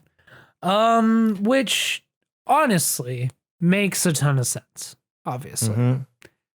You know, they're looking a little deep into that. And obviously when you sign up for these services in the terms and conditions, you're giving them the rights to use sign your life away. Yeah. I mean, you're doing that. And honestly, how far it can hurt you is not too far, aside from you getting served advertisements that are more tailored to your interests, which is obviously, albeit a little shady, obviously, once we all discover that. But I mean, in today's day and age, there's so much shit that's listening. Now, whenever they ask, so now I've noticed, you know, you get the notification, right? And it's like, do you want this app to like cross track you, you know, like across apps? Do you say yes or do you say no? I say no usually. Okay, yeah. There's some that default to that I just forget about and I don't end up turning that setting off. But all around, like I'm fucking lazy. So I just go with whatever, but yeah, I mean, that's the thing is like, in a lot of ways, it's not necessarily like, it doesn't. I mean, surveillance is definitely scary and can definitely be, like used very maliciously and it's more the potential of harm than the actual harm itself being done. Right. And I think like definitely when it comes to like things like government surveillance and stuff like that, like I think it gets a little, you know, more nitpicky when like they're surveilling our phones and whatnot, stuff like that. But I think when we're talking about like Spotify and stuff, you know, there's definitely a little less, risk there. Yeah. Although it is still like, it's kind of creepy. It's a little creepy. It is a little creepy. In a way, it's like we allow them to look, you know, and I kind of want them to, just so that whenever it's time for a Spotify Wrapped or something like this, it's like, oh my God, wow, it's so fun. Yeah. I always find it funny. And this has been an ongoing meme on TikTok about like, oh, I'm not going to get the vaccine. They're going to put a microchip and track me.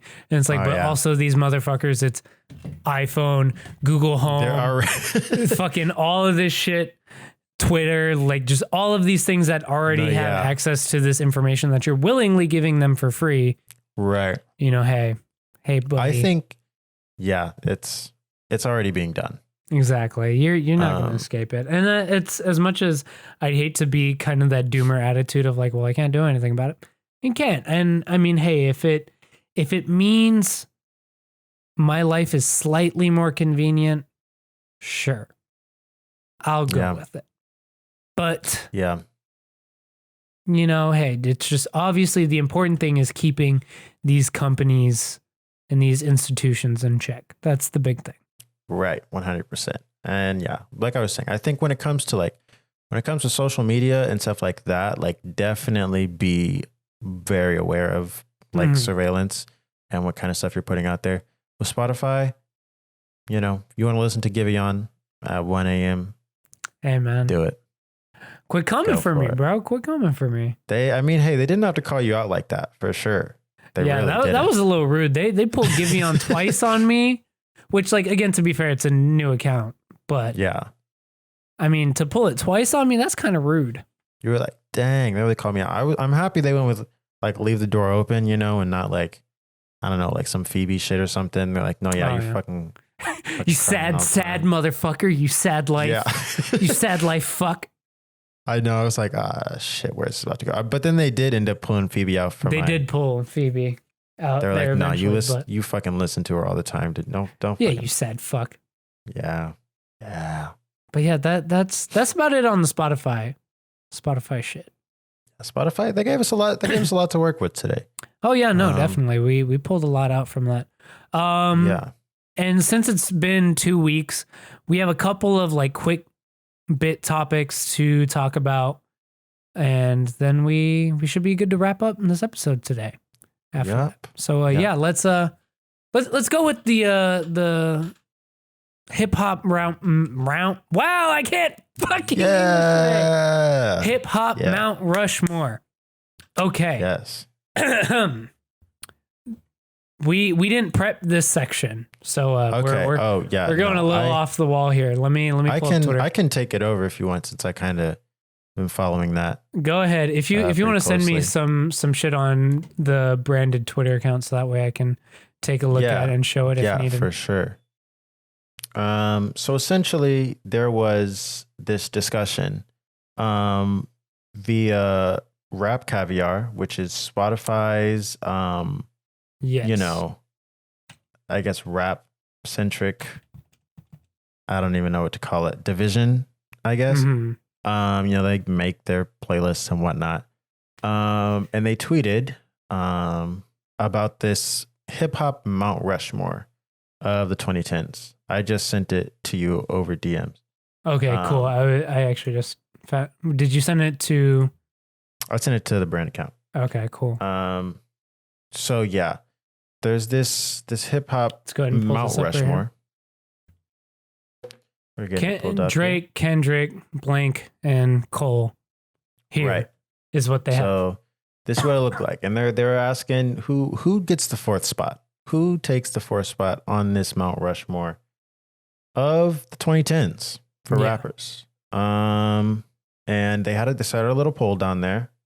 You know, it was Nicki, Future, Kanye, and Lil Wayne, which all deserving people. Honestly, you know? Yeah, all of them would be valid picks. I think my only stipulation, we did talk about this a bit, that I feel like Kanye, and I didn't know Lil Wayne was in the conversation with this, but I feel like this applies to both. I feel like if we're not going to have any repeats from 2000s to 2010s, I feel like Kanye would be more in the 2000 category. Interesting.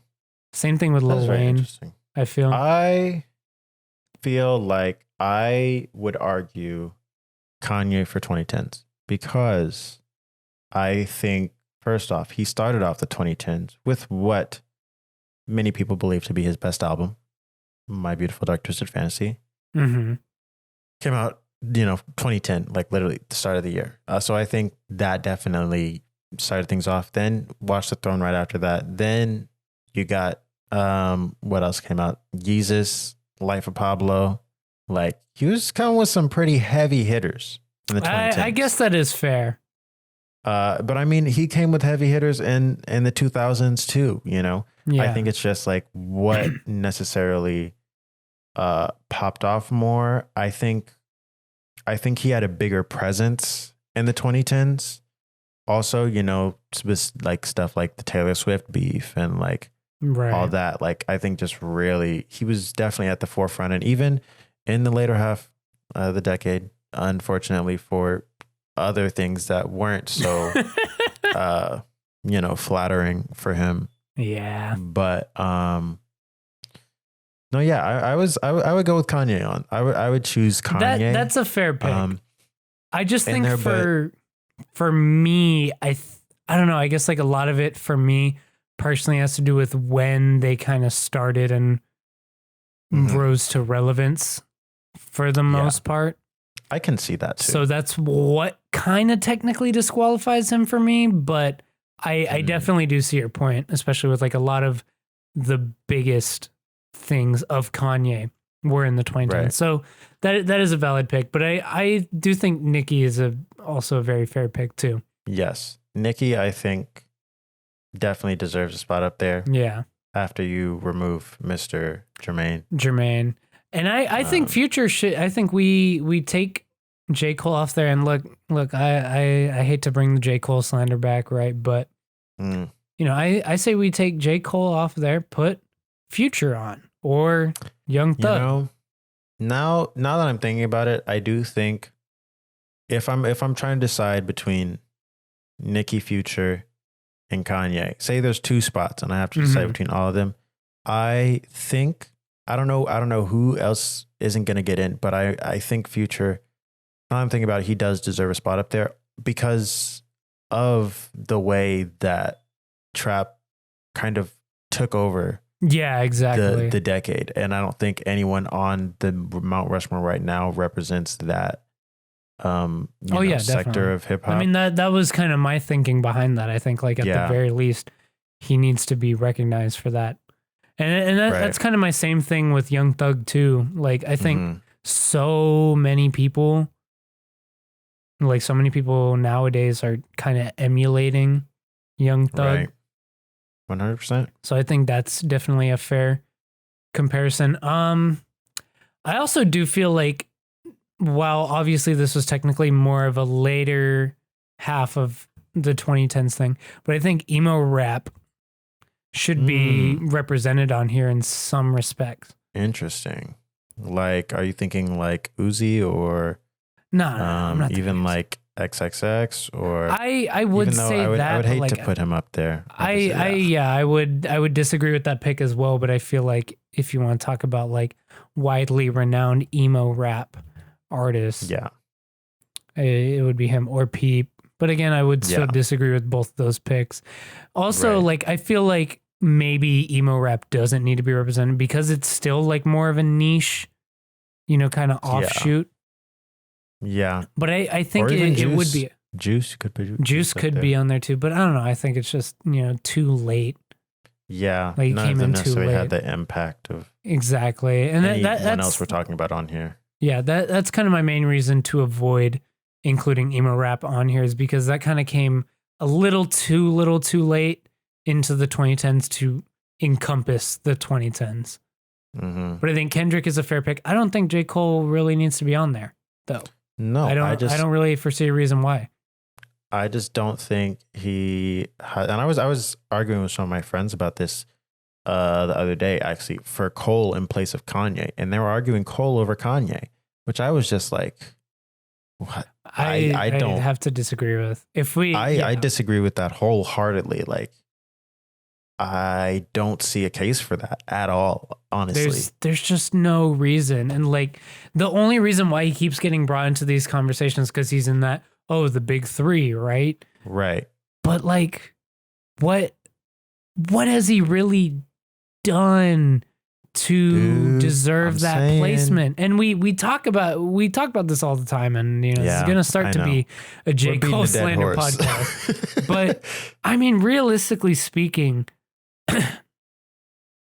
aside from just being really popular as a conscious rapper, who has he influenced necessarily? I mean, not to say that Kendrick's influencing anyone, but I think just like as far as being cultural a big impact. Exactly. Cultural impact, being a big name in socially conscious hip hop and whatnot, and just being as well respected as he is.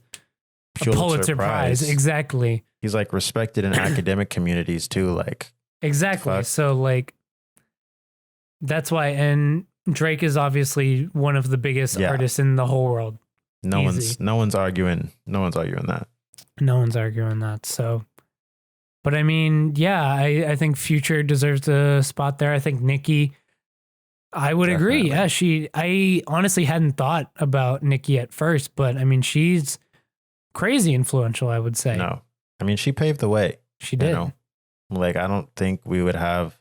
I mean, maybe we would. We probably would have gotten there at some point, you know? Yeah, I think so. And I think also saying that, and while I do agree with you, I think it does discount people like Missy Elliott and whatnot and Lauryn Hill. But sure. I mean, I think in the modern era, there's a lot more similarities of the women who are coming up in rap now to Nicki Minaj than there are to, you know, people like Missy Elliott and whatnot.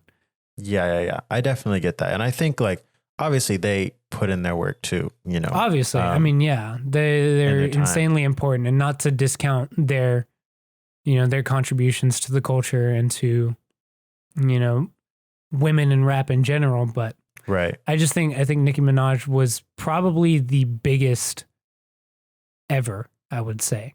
Yeah, no. I was seeing, because I was actually, when we were doing this, talking about this, when I was talking about this with my friends, I was like, I need to look up, like, who are the top selling rappers? Like, who sold the most? And the top 5 were in this order. I believe it was Drake, Nicki, Lil Wayne, Kendrick, and then J. Cole. Dang. Yeah. J. Cole's a top selling? Hold on, wait, what? I know. I was like, I think, man, 2014 did some numbers. Dude, okay, that's a bit crazy though. I don't know. Like, I just think he has such he has a very strong fan base, and I will say that much. But he does. I think in the grand scheme of things, I don't see his place there.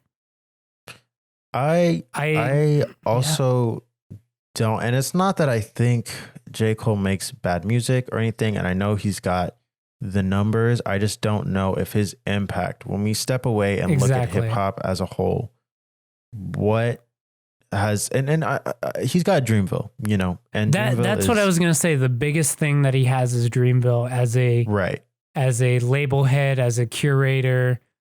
But I mean, like, you think, I can't even say that they're as influential or impactful yet. Not yet. Exactly. Yet. That's the big thing. Right. If we're talking about in the 2010s, like, they could get there. They really could. Yeah. I mean, I feel like a lot of people on Dreamville are going to be, you know, some of the next names of the 2020s. Right. I think Jid's already making a place there. I think Earth Gang is doing great at, you know, incorporating themselves in multiple different genres, you know, all those R&B features they were having, you know, all of their hip hop stuff. Ghetto Gods is going to come out soon. I think that's going to be a really big moment for them. Ari Lennox has been a very, very popular name in R&B.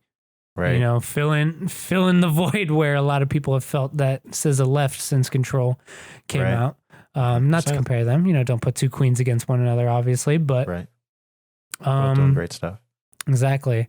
And I mean, like, even some of their smaller names are starting to come out. Kaz is, you know, making some noise a bit.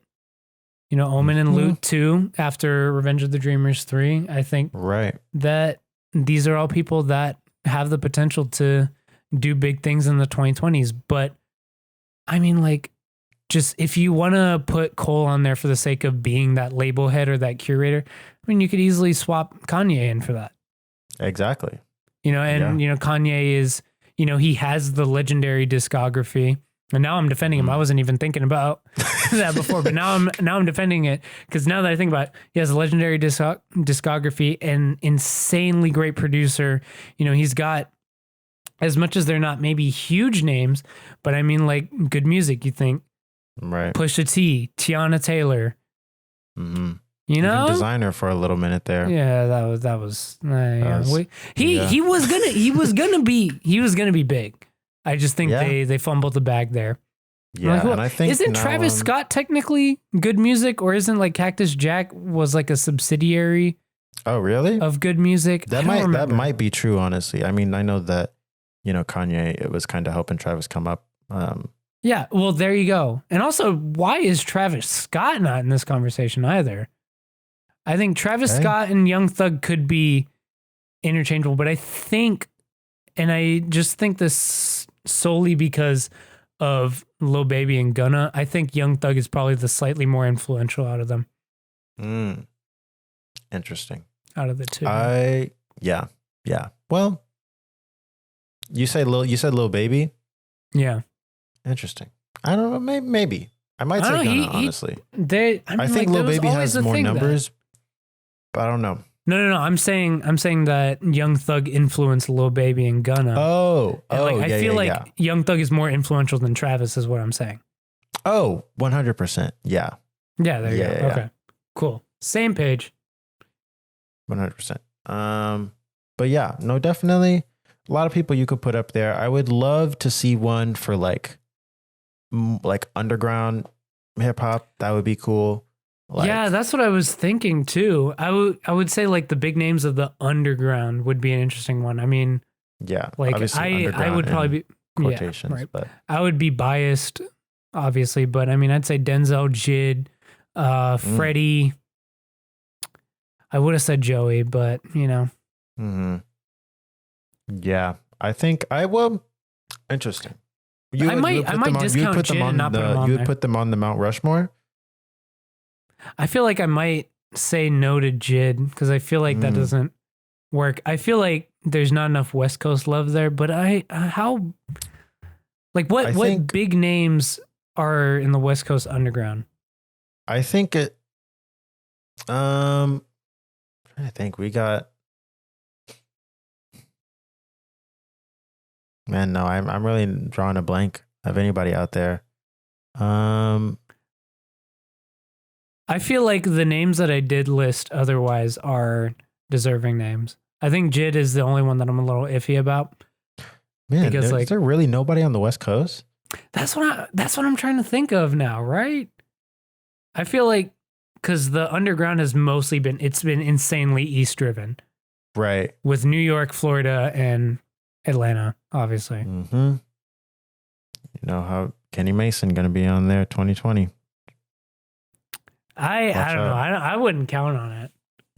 We're speaking it into existence, all right? And manifest it, I guess. We just started the decade, man. I guess so. I don't know. I think he hasn't quite gotten enough traction for that yet. You're not wrong, but you know, I mean, he could. Decade is a long time. It is. Decade is a long time. But I also don't know if there's anybody that I would say in the underground that just completely. Also, I can't say that at the start of the 2010s I was plugged in to underground hip hop like that. Oh yeah, no. So, but I not even the underground of like the early 2010s. I'm thinking like going into 2020, who are the big names of the underground? Like going into this decade. Well, then you definitely put Jid and Joey on there and Freddie. I mean, not Joey. Not Joey anymore. No, not Joey. I don't know. I still think he technically qualifies because I think he is one of the bigger names in that. You think he makes it on? Dang. I don't know, man, dude. Does Griselda just get one head? The three of them? No, I mean Freddie is the representative for that. For that type of sound. Gangsta, the fucking coke rap, like that shit. I feel like Freddie's the representative right now. Dang, you're doing Freddie over Griselda. Interesting. Well, yeah, I just think he's the bigger name. I know, but it just seems like they're so powerful, you know? Yeah, but he's the bigger name, dude. 4 million monthly listeners, Grammy nominated. Like, come on. I guess you're not wrong. He's the bigger name. This is not a controversial pick. Hard. I feel like they both deserve to be there. Not to mention, Griselda's been working. I mean, Freddie's been working for a minute too, but Griselda has also been working for a minute. Griselda has been working for a minute, but I mean, like, to be fair, I mean, their biggest artists have like maybe 1 million listeners. So I feel like their biggest artists also, whatchamacallit? Not even. Well, yeah, the biggest artist also has connection with Drake, you know. I guess so. Actually, no. So, technically, right now, Benny's not the most listened to artist. It's Conway, I think, right now, or Westside. I don't remember which one. I could see that. But it's not Benny. Benny is at like 900,000 right now. Dang, he dropped underneath one. That's I know. It's crazy. I don't know. I guess more people just listen to Conway and I guess so. And fucking Westside. But I mean, I don't know. Like I said, I think Freddie is a representative of that subgenre. I think Denzel, obviously being the kind of at the forefront of what came out of the hardcore Florida scene. I think I think Joey is still a really good representative of it. Well, I won't say good representative, but I think his discography represents kind of that going back to the old school New York sound, boom bap, whatever. Mm-hmm. I think he's still the biggest name there. For Joey. I don't know. I do too, but I don't know. I think like find me a better name and I'll replace him, but I don't know. It'll come to me. Maybe in a couple hours, maybe. Yeah, I don't know, but it'll come to me. A better name. So you would put Jid over Joey is what I'm hearing. For going into the next decade or this decade? Yeah. Yeah. I guess so. I'm just trying to think about the waves that Jid has made. Like I think thus far in his career, I don't think he has. And I think like, especially if we're talking about like, who is the representative of this? So that's kind of the way I'm thinking of democratically elected representatives. I think that Jid has, although not gone on to do like, he also hasn't just dropped a lot, recently. Yeah. But I think seeing the anticipation for his album has been like insane, just to see how many people are really like, we want this. And I'm not necessarily seeing any of that hype for Joey, Yeah, I guess so. Like I don't go on Twitter every day and see people be like, what's the Joey Badass album? Like, I need that. But people are always like, dude, when's the Jid album coming? When's the fucking Jid album coming? Like, oh my God. Like, I just know it's going to be crazy. The thing with that is that, like, for one, obviously Joey's been like really quiet aside from he dropped last year, right? Yeah, it was just the EP? Couple pack. But like, I mean, Jid's been making noise, and like he didn't drop all that long ago. I mean, what, DiCaprio 2 came out in 2019. It's about to be 2 years. 2018. Oh, it was 2018. No, you're lying. Yeah. You're lying. It's 2018. What? I do believe. No. It was 2019. You're right. No, yeah, because Neverstory was 2018. Neverstory was 2017. No, it's 2017. Fuck. That's why I'm like, no, but well. Now I don't know. Now I got to fact check. Yeah, now I'm you got me. Mm-hmm. See, no, but it had to have been 2019. It had to. Now I'm going to make it 2018. Wait, DiCaprio 2 was 2018? Oh, yes. Fuck. Well, I knew I was right. I was right. Motherfucker. What's taking you so long? No. No. But to be fair, he's been doing a lot. He's been dropping singles. He's been doing a shit ton of features, and now I was going to make a case for him based on the features alone. He did Spillage Village album also. Yeah, Spillage Village, Revenge of the Dreamers. He's been doing a lot of shit in between now and then. You've been busy. Exactly. Somewhat. And now to make the case for Jid that... You mean Joey? No, for Jid. No, I'm going to make a case for Jid now. I'm going to completely backtrack. But he's been making a lot of noise through features. He has been, I would argue, of like the underground people, he's been one of the people that's been the most featured on music lately that I've seen. You think? Yeah, he's done so many fucking features. He had Scatterbrain with Conway. Yeah, he did the song with fucking Dua Lipa. He's got a track with Doja Cat coming out eventually. Oh yeah, He was on Deontay Hitchcock's album. He did that track with Wine, Ego Check. Oh, that was a good song. Yeah. He did the stuff with Dreamville on Revenge of the Dreamers. He did the Spillage Village stuff. I mean, like he's getting that traction in all of these features. I haven't seen nearly as many Denzel features as I have Jid features. He did that track. I completely forgot what it was, but it was with some like EDM group. Oh, that one that just came out a couple weeks ago. Yeah, just came out. That was so good. But I mean, like he's been making so much waves. I feel like Denzel was back in like 2016, 2017, like of the underground, but like Jid's been making noise now. So I'll defend it. I'll put him up there.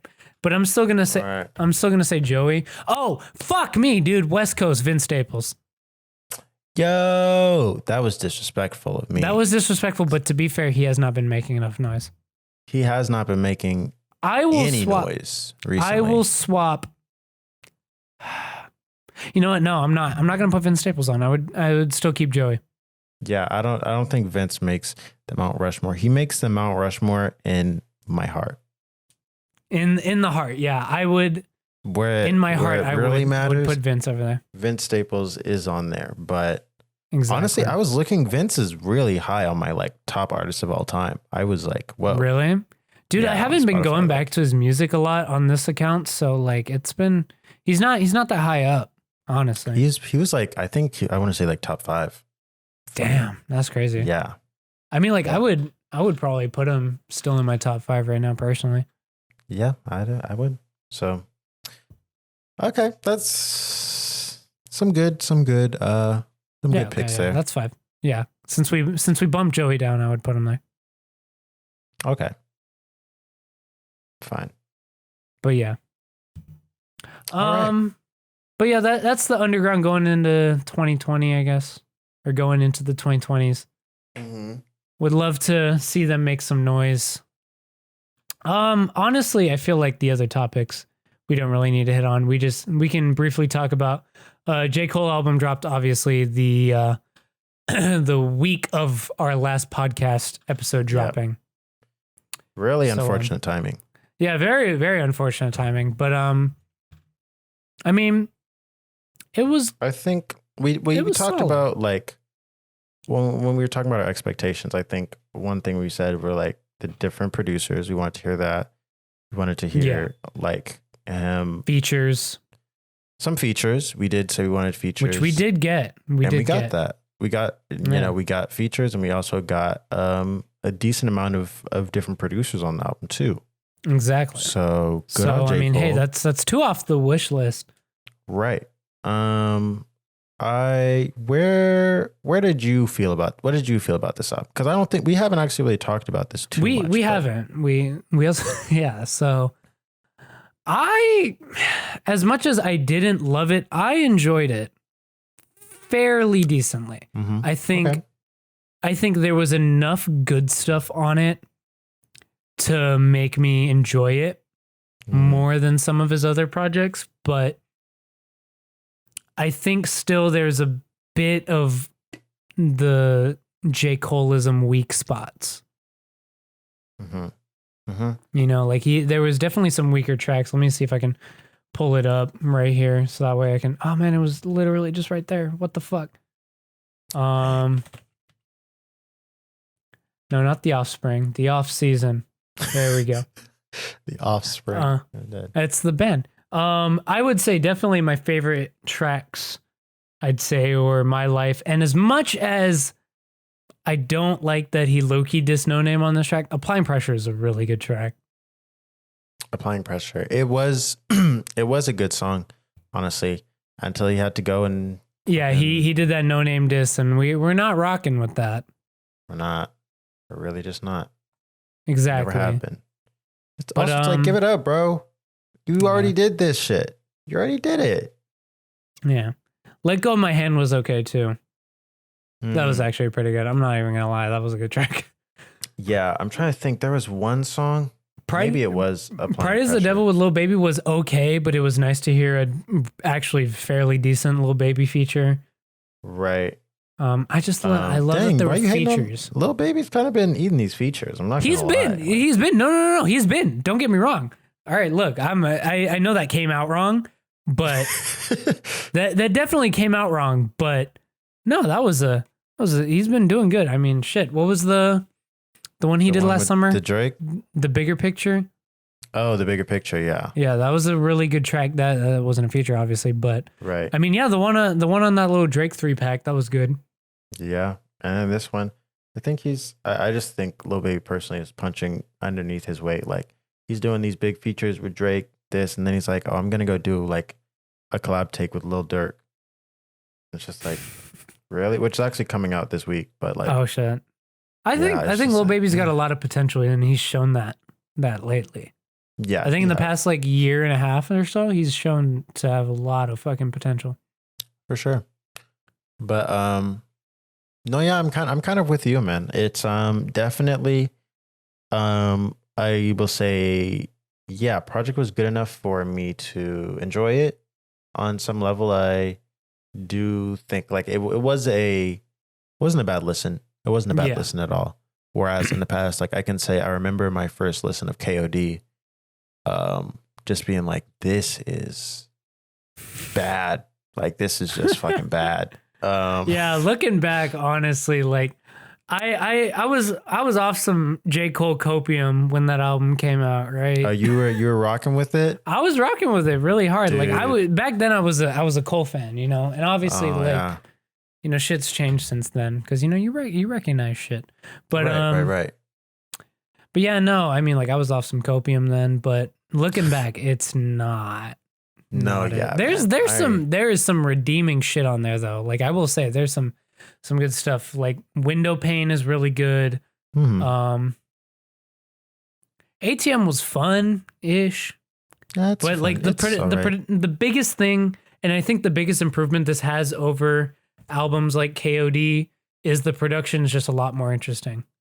You think I was actually going to say one thing that kind of made me upset about this album was the production. Really, Um, I think it was not just to say a it was little bad. more, right. It was definitely better. I enjoyed it more than KOD, but I do just think like if we're talking like I don't know, J. Cole, he's supposed to be every album I go into, I'm just like I want this to be like the one, that Yeah. like that like kind of gets me to the point that everyone else is at and like sees like, dude, he's top 2 to Kendrick, like, you know, so I'm like, Sneer, I'm just sneer. waiting for that. And so when I think about like the type of production that Kendrick raps over, like it's usually like across any album, it's like fantastic, Yeah, like even to like talking about Damn, like the beats on there are just great and very versatile and like he like he's pushing himself into areas that aren't necessarily going to be the most like easy to rap over for like other artists. Like there are probably artists that would hear these beats and be like, I don't know what to fucking do on this. But like Oh, with this yeah. J. Cole album, I feel like a lot of the beats were pretty uh like they weren't too crazy, It wasn't anything. Yeah, like, they weren't crazy, but I just think the biggest thing is they weren't boring. You know, They weren't boring. I will say that's that. Yeah, it's the just best part about it, which is that's the step in the right direction is don't be boring. Though, but I Right. do agree to your point that like I mean, other people like other rappers could rap over it. Like I mean, Right. especially like what was the track that had the Amine that Yeah, was the literally the Amine same one. beat. So it's like, I think it was okay. Pride. No, it wasn't. was it Let Go Was of it My Pride Hand? is I the don't Devil? remember. No, it was Let Go of My Hand. Yeah. I think. Okay. Yeah, I think it was. But yeah, no. And I mean, obviously not a diss to Amine because I love Amine. But I would say even some of the production on Amine's album, I mean, this is just completely random. But I'm like, man, some of the production on there I feel like was pretty, like he was really pushing himself with songs like Fetus. Like that was kind of Yeah. out there. I just feel like I was wanting like a beat on here. If he had to pick a beat from Amine's album, he could have done a lot different. Yeah. I'm just like something that's gonna like really push you, and not be like just like a kind of just a trap beat, And it's See, like not now that I I'm- have anything against trap beats, but it's Yeah. like, you can get 21 Savage or Lil Baby to easily hop on this, and Exactly. not to discredit either of them, but they do a certain thing, Yeah, they do a certain thing well. And the biggest thing Right. is like I feel like instead of J. Cole trying to take these dudes out of their comfort zone, I think he needs to take he's- himself out of his comfort zone. Right. And also, now I was thinking low key, Jid and J. Cole on the Pressure in My Palms beat. Hey, could be nice. It could be nice. I mean, just choose any beat. Why don't you take the Pressure on My Palms beat? Like, yeah. come on. I mean, like that's a relatively simple beat, but it goes hard. But it's still so good. It's hard as fuck. So good. If he had chosen that, see, here's my thing. When I heard that beat, like the the Can't Decide beat, I was like, oh, okay. Oh, right. You're making, this better be good. Because obviously I love the Amine album.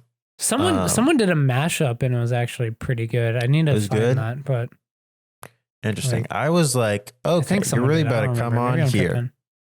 You better come on here and just use this Amine beat. Yeah. And the song, personally, I still prefer the Amine one. To this, which I'm just like, man, J. Cole, you're supposed to be top 2. How you let Amine make a better song than you with the same beat? Yeah. Nothing against Amine, but he's supposed to be Cole's supposed to be top 2, supposedly. Exactly. I just expect a little more.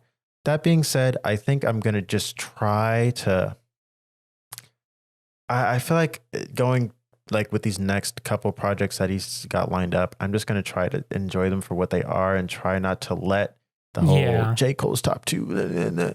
It's just so hard whenever I listen to the album and then I go on Twitter and I see everyone like acting like it's geeking over it. Yeah. Like it's just insane. And like, it's a good project. Like it's a fine project. I don't know why it needs to be anything more, you know? Yeah.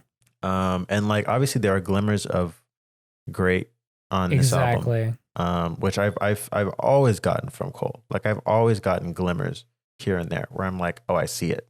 Like I see what he's capable of, but he just can't ever do it for me for a full project. And then of course there are the corny bars here and there. Yeah. There were a couple sprinkled throughout, and but yeah, no, I think for that Mario line, it didn't do it for me. You didn't like that one? I didn't like the Mario line. I thought that was funny as shit. I didn't like the Mario line. That was fucking funny.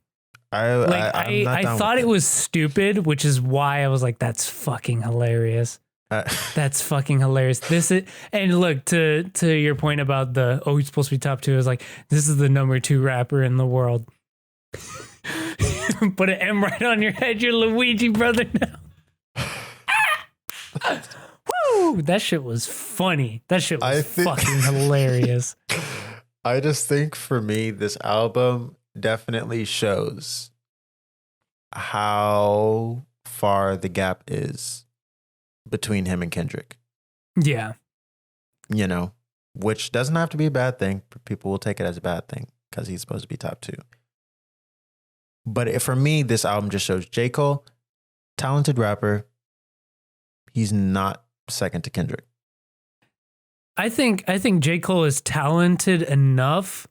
I just think the issue is that his discography, like he hasn't made and again, I argue this just like last time, he hasn't made a classic. Oh, I guess you did argue this last time. I say that he does have a classic, but I think 2014 is a classic. Yeah. I still think like looking back, like 30 years from now, looking back, I think he's not going to be nearly as well regarded if he doesn't drop something that is culturally groundbreaking. I guess, but maybe people are thinking all this shit is already culturally groundbreaking. I don't know. But that's what I'm saying. When you get 30 years disconnected from it, I think that it's gonna the narrative around him is gonna change. It very well might. It very well might. And I mean, hey, I don't love 2014 like everyone else does. I'm just saying, I don't know. It seems to me like it's pretty big right now, but you're right. In 30 years, maybe it won't have that same longevity, which I guess is something that for some other albums, you know, it's not even necessarily a question, you know, like. Yeah. I think To Pimp a Butterfly is still going to be highly regarded in 30 years. Right. I think even Good Kid, Mad City's going to still be regarded. I'm trying to think of a great Damn's project. The one that won the Pulitzer. So like, yeah. I mean, I think that one's still going to suffer from 30 years disconnect with that. I actually, you know, I went back to that project the other week. Really? Hit different. Does it? I don't know what it was. Maybe I need to go back. Every once in a while, every so often, I choose to return to that project because I'm like, maybe it'll hit different this time. And it never really does. It never really does. But this last time I was listening to it, I was like, man. You know what? You know what I think? Good. You know what I think you need to do? I think what might make it hit very different, is a front to back Kendrick discography listen. I feel like Interesting. just following that flow, I think might make it hit different. I think it might make more sense where it fits in terms of like, if you want to consider a larger narrative. Interesting. I could maybe. I'm not. I think that might work. It might. We'll have to see. I don't know. That we will. I think it's also just a weird follow up to Pimp a Butterfly. It is, but I mean, I think it. I just remember like some like video essays about it that it was just like, oh, like the whole idea behind it was that like, oh, everyone's looking to me for answers, but I don't have all the answers. I'm like, okay, I see that. Yeah, I can see it. But that's why I think maybe a front to back Discog listen might help it fit more narratively speaking. Okay. I'm talking way deep about him here. I know you're like you're getting into it. I'm getting into it, but I mean, like that's what happens when you have that good, solid of a discography versus J. Cole. I don't think he has that. I completely agree. But I mean, to your point that, you know, there's some glimmers in there. I think there really is. I think that we see some of Cole at his best on here. And it makes me semi-hopeful for the next project. Yeah. I mean, and that's, I think, like, yeah. If he hones in on those spots, then yeah. I mean, if we get, Revenge of the Dreamers, if we get shit like Sacrifices, bruh, it's over. Top 2, not 2, guaranteed. I'm just kidding. That's a psych. That's a psych. Yeah. I think it's too late. I think it's honestly too late for him to get to that top 2 status in my head, you know? Okay. I want to hear this. This is the last thing before we go into our last topic, which is going to be like super, super brief, but so you say that he's not top 3. So if you had to have Kendrick and Drake in the top 3 or in the big 3, yeah, who would you put instead? Like, and give me a realistic answer, not what would be our biased answers. Cause like, obviously, you know, I'd put Denzel there and I would think that that's a valid choice. And a lot of people would agree with me, but it's still not a reasonable pick in the grand scheme of things. Right. I think. Don't say Kanye West. That doesn't count. Here's the thing. I wasn't going to say Kanye because I don't think, at least in recent years, you know, like from the past, you know, seven years, I guess, from Kanye, he's like rapping as a rapper. That's not his strong suit. Right. I think as an artist, he is amazing. But realistically, as a rapper, it's here's the thing with that. It's hard to put someone else up against Kendrick and Drake, to put them right there, only because there's no one as big in that commercial lane that I feel like, you know, is really making that splash. So I would argue, I think that's why Cole gets put up there a lot, because he's the only other commercially successful lyrical rapper. Yeah. Right. I would argue if we can allow Drake to be up there, and like, even though like, yeah, a lot of his stuff is still hip hop based, but it's still relatively pop music. Could we still technically consider Tyler up there? I think based off his last 2 projects, that might be a valid point, but I also don't know. Interesting. I think maybe, but also has Tyler's discography pre-Flower Boy. Yeah, that's the thing. Does it support that? You know, I think in a lot of people's minds it does. So if you want to play the J. Cole route, I think a lot of people would consider J. Cole's discography legendary, and a lot of people would consider Tyler's discography legendary.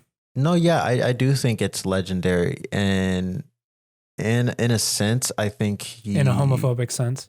In a no, yeah. Definitely. I think Tyler's discography kind of, to what you were saying to Kendrick too, like when you listen to that chronologically, like it really, I think that's really illuminating to see his growth. And I think so too. Yeah, I think that would make a lot of sense. Does feel like Igor really is like the almost like his final form, you know? Yeah, like kind of that climax moment. Right. And yeah, I think I would maybe want to see one more album from him. And there were speculations that this album might be leaning, you know, more into the rap side of things a little bit more, which I think would definitely put him in that conversation a little more. I think someone else who also had the potential to be up there, Chance. He had it. Chance did have the chance. He had it. He had it in the palm of his hand. And he fumbled the bag so fucking hard. And Chance, I think people forget he is an extremely talented rapper. Like when he's on his shit, like he's shit. I was listening to this song yesterday. For some reason, randomly popped up on my whatchamacallit, my YouTube like recommended or something. It was a track with him and No Name. Back when she was like No Name, you know, the other word. Yeah. I'm not gonna say it. But yeah, and the song was called Israel, which I don't know why it was Free Palestine. But yeah. It was amazing. I was just like, Chance, he can rap. Like he can rap so well. Dude, he really can. When he's in his bag, he can. When he's in his bag, he really can. And like The Big Day, I think was really just a misfire. I really do.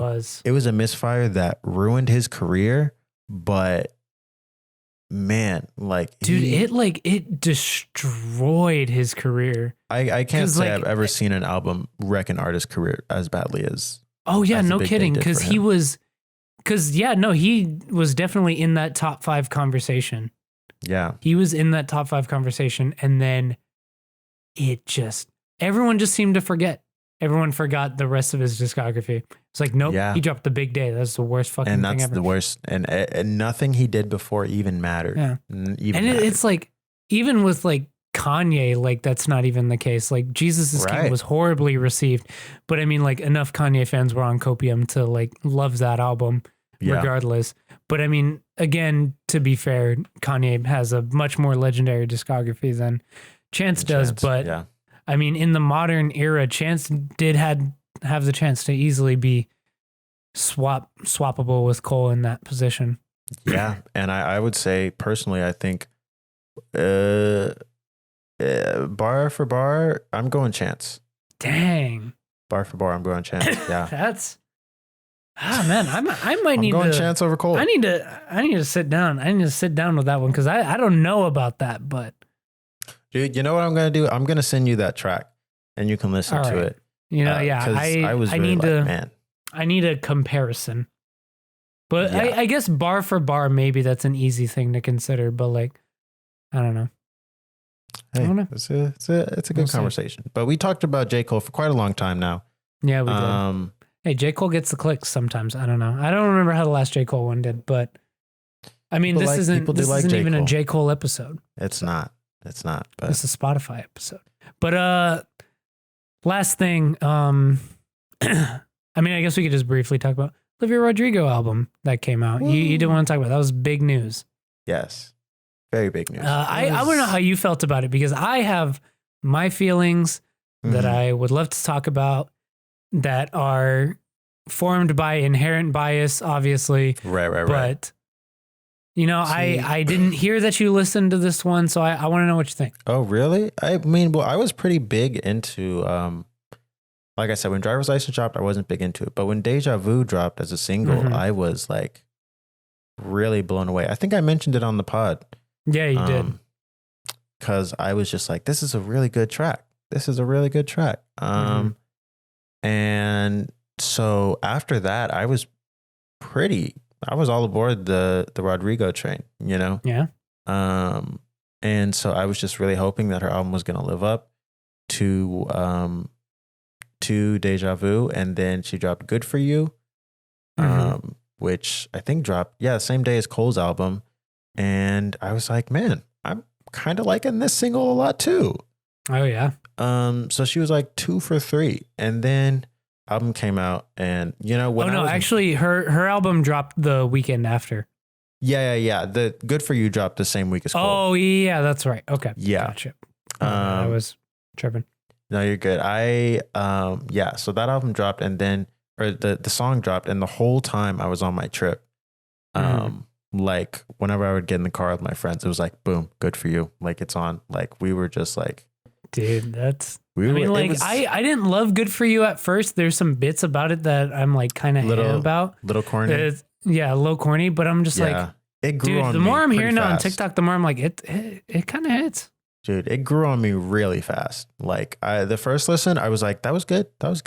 Then like after that, it was just like, man, this is so good. And then the album came, and I really do think like, obviously I do have my critiques of the album, but overall, I thought it was really solid. I think she shows like a lot of promise as a songwriter and vocally. Oh yeah, she's really good. And I mean, a lot of the songs she wrote when she was like fucking 17, like exactly. And she's already showing like a lot of promise. And oh yeah, it's a good project.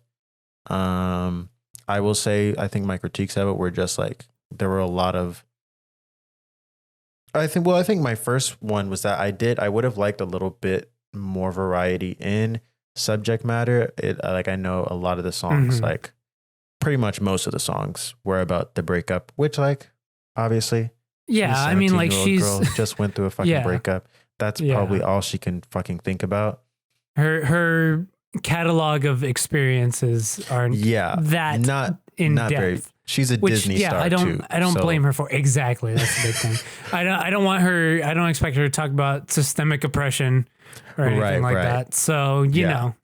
I think that was that because in the songs, Rodrigo, she's talking about dismantling capitalism, bro. But left is queen. Left is queen. Album two. But no, I think the moments where she did kind of get away from that, like the last song on the album, Hope You're Okay, I thought was really, really great. Oh yeah, no, that was a good one. And it was a track where she wasn't talking about the breakup. So I was like, there's still like, I think obviously her next album, she may not be as motivated by the breakup, hopefully. And in her songwriting. So we might get a little bit, a little bit more variety there. But yeah, I think it's a really good album. I'm interested to see. I don't know where it'll be on a year-end list, if it'll make a year-end list. I don't know what the rest of the year holds, but I like it. I don't know if it'll land on mine either. I've listened to like 160 projects this year. Yeah, you're going crazy. But I do know you have some very, very specific bias towards dude. Her. So I'll let you go into excellence, that. Bro. Okay, she's killing it, bro. I'm sorry. We, as Filipinos, we need some good representation in the media. And you know what? Guap Dad wasn't doing it for you. Nah, Guap Dad was not doing it for me. I'm sorry. He's not commercially successful like Olivia's. Dude, she's got 3 big TikTok songs. Come on, man. TikTok is the culture of the generation now. Bro, Pinay excellence coming through. So yeah, that's really what informed my biases. But I mean, you really hit the nail on the head with all of your points about it. I mean, yeah, you're just absolutely correct. I would say, like, well, I mean, I do think obviously, she's young, so there's a lot of like corny songwriting in there, obviously, and it's like, some of it's a little rough to hear as being older. I'm just like, oh, no, don't say that. But I mean, I think it's a very solid debut. I think it shows a lot of promise for where she's going to go as she matures, as she experiences more of life. Right. And I mean, like, it was really solid. I think it was really solid. And yeah, dude, I'm fucking with the representation, man. Let's go. Let's get more of it. Hey, she's counting. She's leading the pack. So, dude, she is, bro. I'm telling you, man. Good for her. I will also say I wanted more upbeat songs. There are a lot of slow ballads. Yeah, that definitely would have been nice. So definitely some more like good for you type stuff. Yeah, like I need more good for you not driver's license, deja vu. That I can just really, because sometimes when I'm driving in the car, like I don't want to always be sad, you know? Oh man, you got to always be sad according to your only you. Oh yeah. section. According to my only you, all I do is fucking listen to Phoebe and all the cry. time and cry. Yeah. Eat hot chip and cry. Yes. Yeah. I was going to say you beat me to it, but yes. No. Yeah. And then after listening to the album, I'm just like, dude, well, that guy she was dating, I fucking hate that guy. Yeah, dude. Like I don't fucking know. I don't know who this 18, 19-year-old dude is, but I know. And I'm like, in the grand scheme of things. I'm feeling Big Brother moment right here. It's no, yeah. In the grand scheme of things, this guy is like, I mean, they're kids. Whatever. Yeah. He probably like, this shit wasn't that bad. Oh, it's so funny. There was this one TikTok that I saw when driver's license was trending that, this girl, like she made the thing and she was essentially explaining the situation, but like as if they were not like Disney stars or whatever. It was like, imagine if your boyfriend comes home and he says that his coworker made a viral song about him because they broke up or whatever. And now everyone on the internet is harassing you because they want him to date the 17-year-old instead of you. And he's like, what, like 19 or some shit. Yeah. And I'm just like, oh God. Yeah. When you put it like that. Yeah. It really puts it into perspective. It puts it into perspective, but like shit still slaps. It still goes off. And I'm still like, fuck that guy. Like, fuck that guy. Yeah, but it's just like, when you put it into perspective like that, it's like, well, I'm sure he's not that bad of a guy. He's probably, he's a kid. I mean, like to be fair, the standards for men are in hell, basically. Oh, yeah. To be fair, but 100%. I mean, but I'll give him a chance to. Oh wait, no, he came out. Yeah, he's gay. Oh, straight up. Yeah. Are we sure this is the same dude? 100% positive. You sure that's not a Kevin Spacey moment to cover his ass? No, oh God. No, yeah, he came out, I want to say like a couple months ago, something. Oh, wow. Happy Pride to him then. Happy Pride, folks. So I forgot to mention that at the beginning of the episode. Oh, yes. Happy Pride. So Olivia, it wasn't going to work out anyway. It wasn't going to. If that makes her feel any better. I mean, I don't know. You know, now we're getting into relationship semantics. Let's let's cut it there, I guess. That's going to be our episode. Yeah. Actually, no. One last thing. Oh, no, that's not our. It's been so long. Yeah. Well, I was going to say before our actual closing, all I know is Stan Twitter was going off. Stan Twitter does not like Olivia Rodrigo, man. What? Yeah, dude. Did you not see that tweet I sent Twitter? you? Like Ariana Grande stan. Oh, yeah. Twitter, like I think a little bit of T Swift, but all I know is that I think I saw a tweet that said that Olivia had the biggest Spotify debut or whatever of any pop artist or some shit. I don't remember. But some T Swift stan account was like, "Oh, great." And like I think it was an another award account. No. It was a Taylor Swift stan account that tweeted this first. They were like, "Good, another award that Ariana doesn't have over Taylor." And it's like, damn, wait, is there like a Taylor Swift Ariana Grande stan Twitter civil war or some shit that I did not know about? There might be. Dude, you're invested in both, man. What's happening? Okay. Let me say I am not invested in Taylor stan Twitter. All right. I'm not. I will say I have my feet dipped in to a bit of Ariana stan Twitter, but it's only black Ariana stans. All right. I'm not, if it's white girls, I don't know. I don't know. Okay. So, anyway, they were going off about that, and Ariana stans were like, oh, I don't even remember the tweet now that I think about it, but it was just like, oh, they don't deserve, she doesn't deserve, blah, blah, blah. But yeah, that was the last bit of thing. Guys, don't do that. All right, just because you're mad, your fave's not the hot shit right now. No, don't do that, y'all. Don't cry about it, dude, in your free time. You know, yeah, dude. Don't she's go a online, kid, bro. She's a child. Yeah, and she's successful. If you broke in hating on millionaires, the joke is on you. All right. Well. All right. No comment on that. I'm playing. But yeah, no, don't let her be great. Let her do her thing. But yeah, that's gonna be it for the episode. All right, Noah, I've got a lot to talk about with mine, so I'm gonna let you go first. Wow. Because I'm recapping everything that I loved that I listened to before we got, and then like some of the stuff that I've been watching. Got so I had free time because I haven't done a podcast on Wednesdays. For the past 2 weeks. I have been. Kind of busy. Literally for we were gone for 2 weeks. One of those weeks I was literally in Florida the whole time. So I didn't necessarily get to hop into a whole lot of stuff. I did really like this new EP from Paris, Texas. Ooh, okay. I was gonna mention that, so there's that. That should be there. That was an EP. I thought it was an album. Was it? It was like 6 songs. 8 tracks. Was it an album? It's 8 tracks.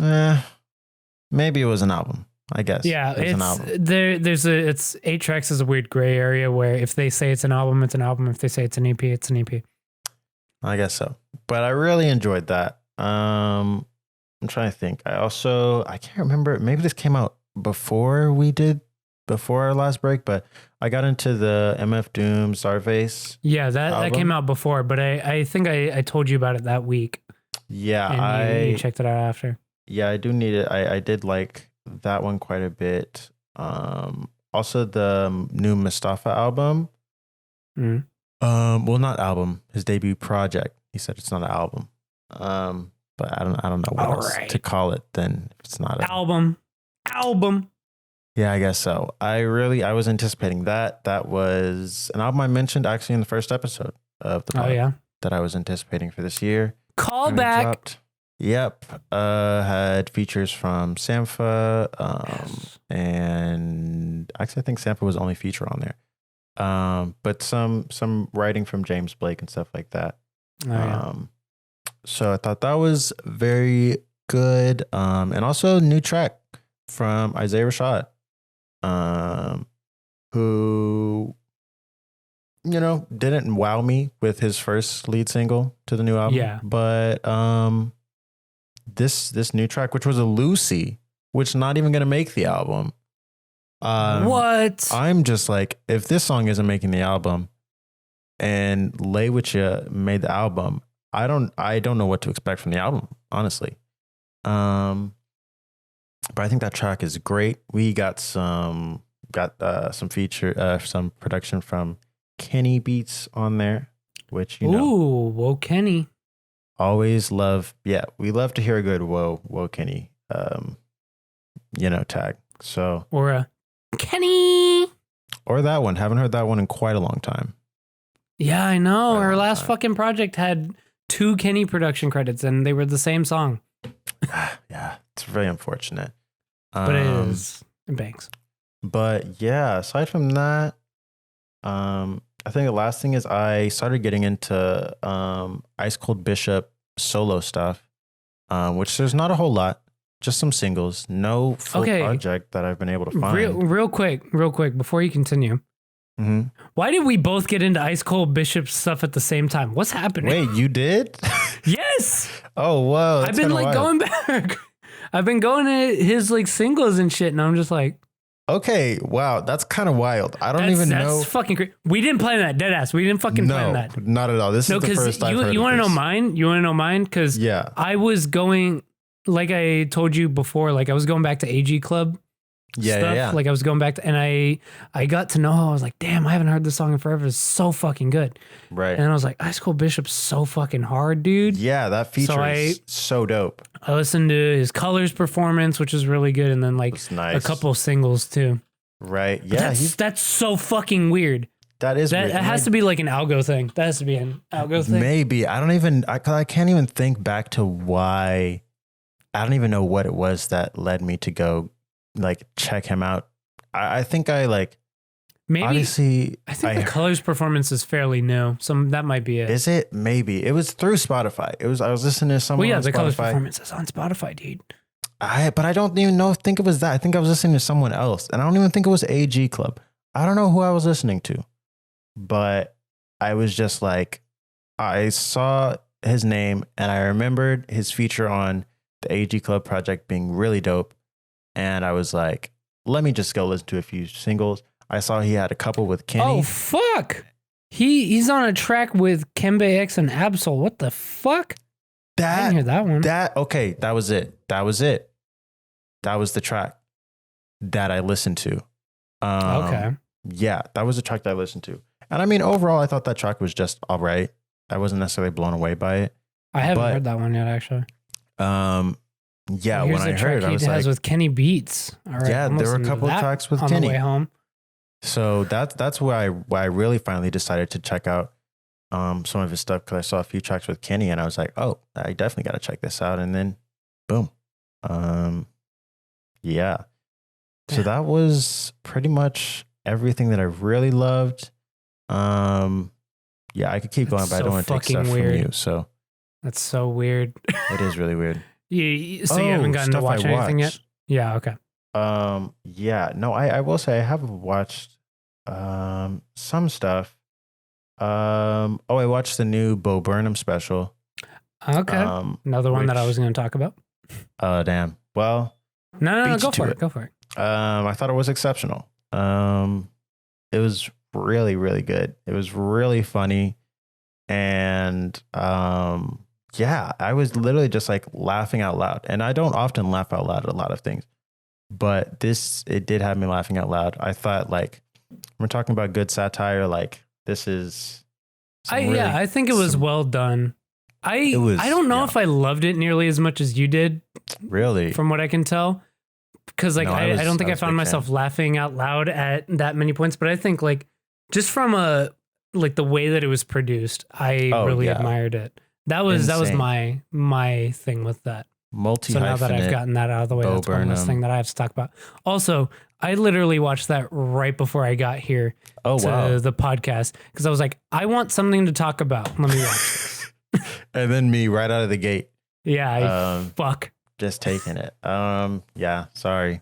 Why? No, that's fine. No, you. Sorry. You, I was watching that. Yeah, you did what you need to do. It's a good satire. You're right. Yeah, it's really good. I think, Bo just continues to he's on a really good streak right now, Yeah. He's got 8th grade. He's got this now. He's about to play Larry Bird. We'll see how that goes. Oh yeah, he is gonna play Larry Bird, right? So, and he was in a Promising Young Woman too. He was in Promising Young Woman, and I will say, although I didn't like that movie, I did enjoy his performance. He gave a good performance. He gave a good performance. So yeah, I also started watching an anime. What? Yeah, I have a friend, and they've been bugging me for a long time to watch anime. Which one? They just been trying to get me to watch any anime. Well, which anime did you watch? Specifically, I started watching this one called Death Parade. It's on never heard Hulu. Of that one. I asked them to give me one that was short, because I was like, if you give me one that's really long, I don't know if I can necessarily commit to that. Mm-hmm. I might get overwhelmed. So I was like, give me a shorter one. So give me this one called Death Parade. It's 12 episodes. I just started watching it yesterday. I'm on episode 3. First episode, I was like, this is what Like, this is insane, but this is cool. I like it.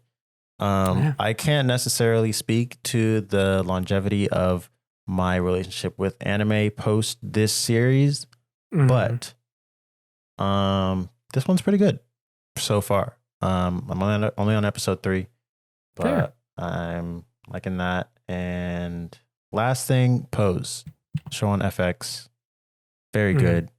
It is in its last season right now. And yeah, it's a show I've loved for a while, and just started. I'm trying to catch up because they've been going, but I kind of missed the first couple episodes, so I'm trying to catch up before the season ends. Right.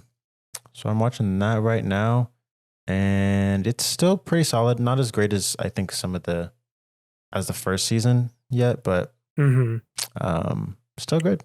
Still really good. Oh, and I watched this show Shrill on Hulu. Dang, I watched a lot of stuff.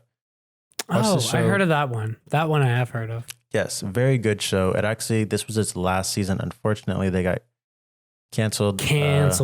Yeah, prematurely. They found out cancel culture. They found out in the middle of shooting their season that it was going to be their last season. So, really unfortunate. Show that I've loved very much. It's so short. You can literally like finish it in a day each season. Now you could probably finish the whole show in a day. It's literally only 3 seasons. It's really short, but it's really good. And like, it's one of those things that you're like, oh, this could definitely get like white feministy. And it like avoids that at every turn really well. Oh, wow. Okay. Like I'm there were always down times for avoiding that.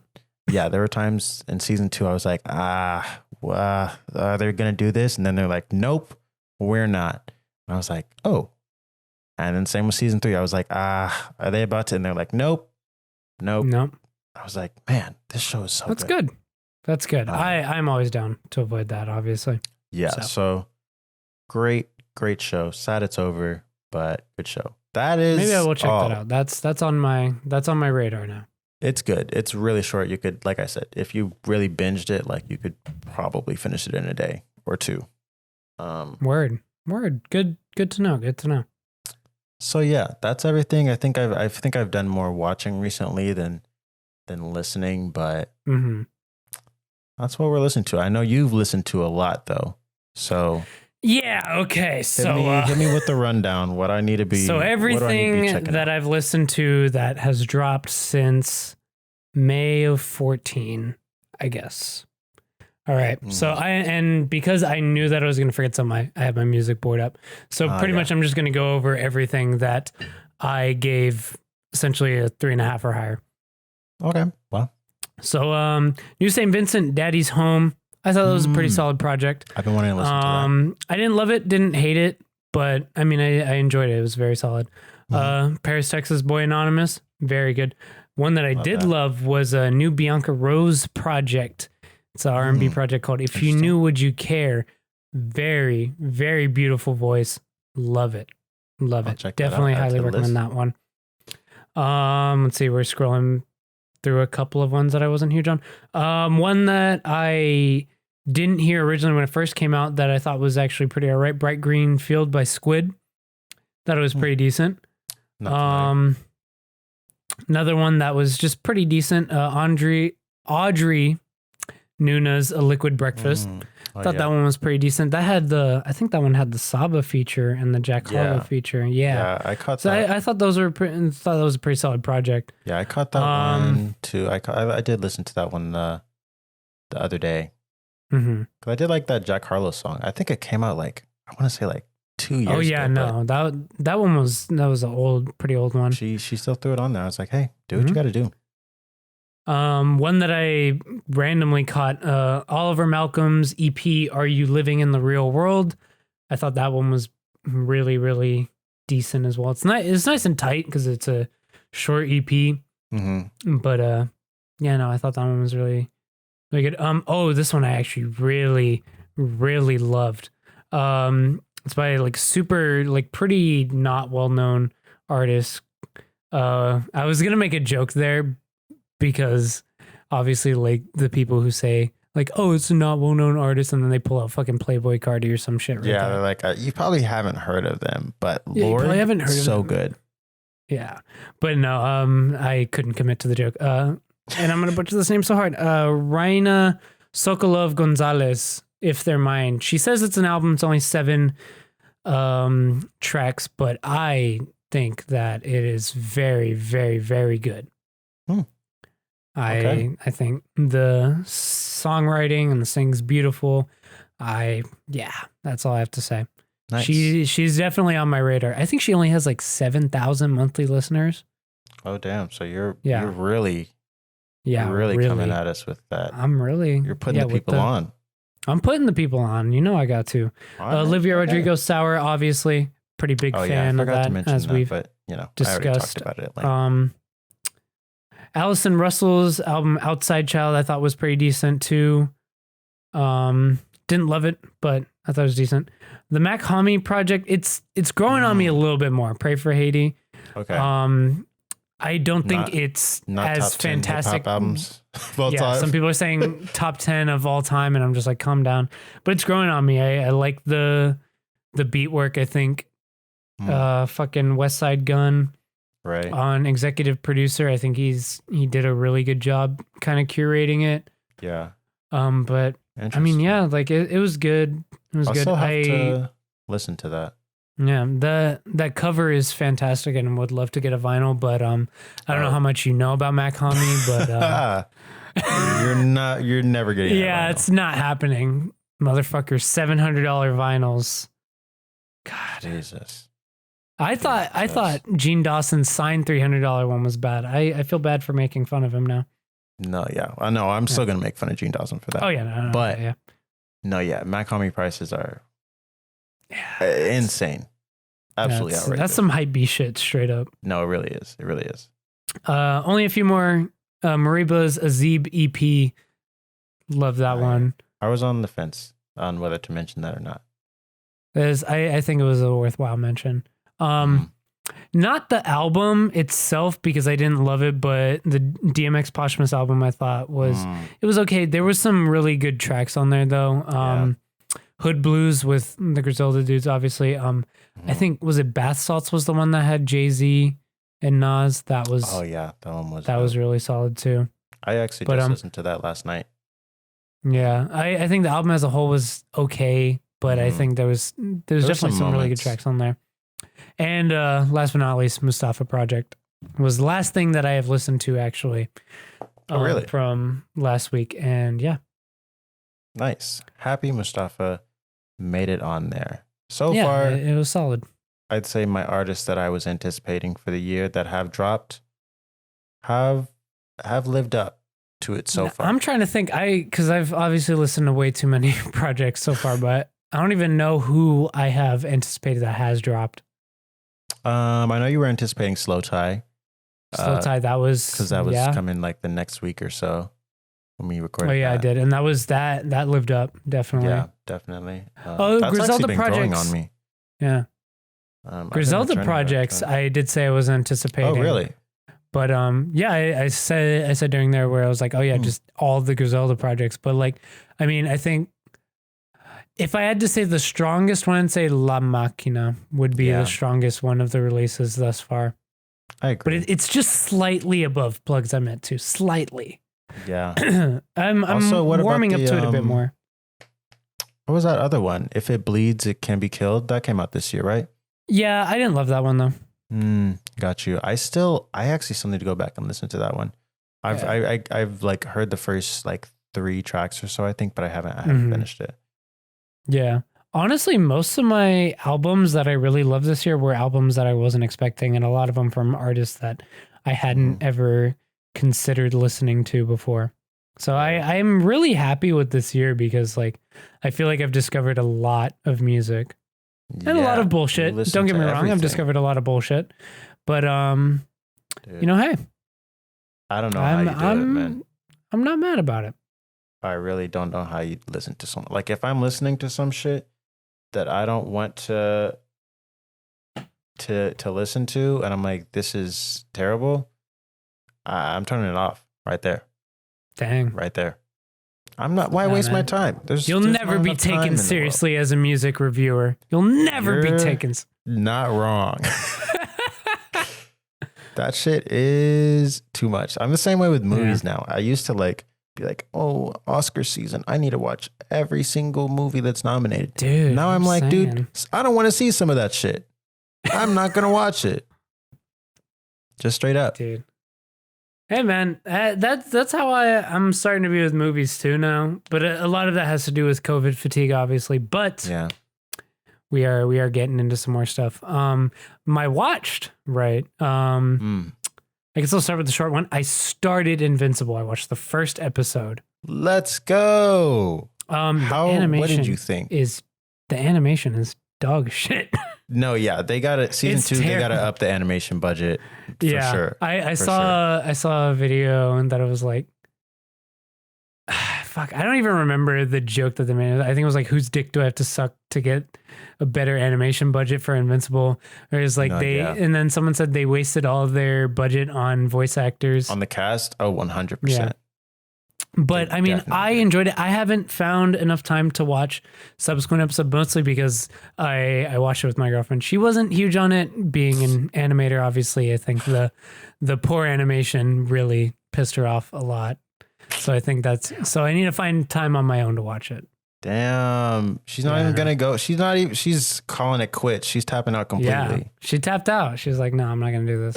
Which, like, I mean, I can't blame her. That animation is really atrocious. It's bad, but the story is so good. The story is pretty good. I think the ending of episode 1. The ending of the first one. Yeah, dude. Got her. Yeah, dude. She didn't like that ending. Or she's like, yeah, I know. I was like, oh. And to be fair, like, knew some of the spoilers because there's that one audio on TikTok. And fuck it, spoiler warning. But I can always make another. What's 17 more years? I can always make another. Man, and you already like, heard that one? Shit. Yeah, I was like, it's fucking all over TikTok, man. I can't help it. God damn. I know. But yeah, there was that one. So kind of knew something was going to happen. And then when I could not have expected the ending of episode 1. I was like, whoa, okay. Like I kind of knew something was up with his character, but. That kind of comes out of nowhere. Still. Yeah, I recommend checking it out. Aside from the bad animation, I think the biggest thing is that they should have full send and gone for the anime aesthetic. I think that would have been better because it's like they're kind of half and halving, like half anime, half American animation, and the backgrounds are so disgusting. Yeah. Like they do not work hard enough on the backgrounds. No, I can't. I will defend many things about that show. The animation, that is not. I can't. It's not defensible. I think season 2. Now that season 1 was so popular, yeah, exactly. I think that they will be able to be like, can we please? I fucking hope so. Can we please get a bigger animation budget? Like, I fucking hope so. But aside from that, I did watch the Bo Burnham special right before the podcast, so.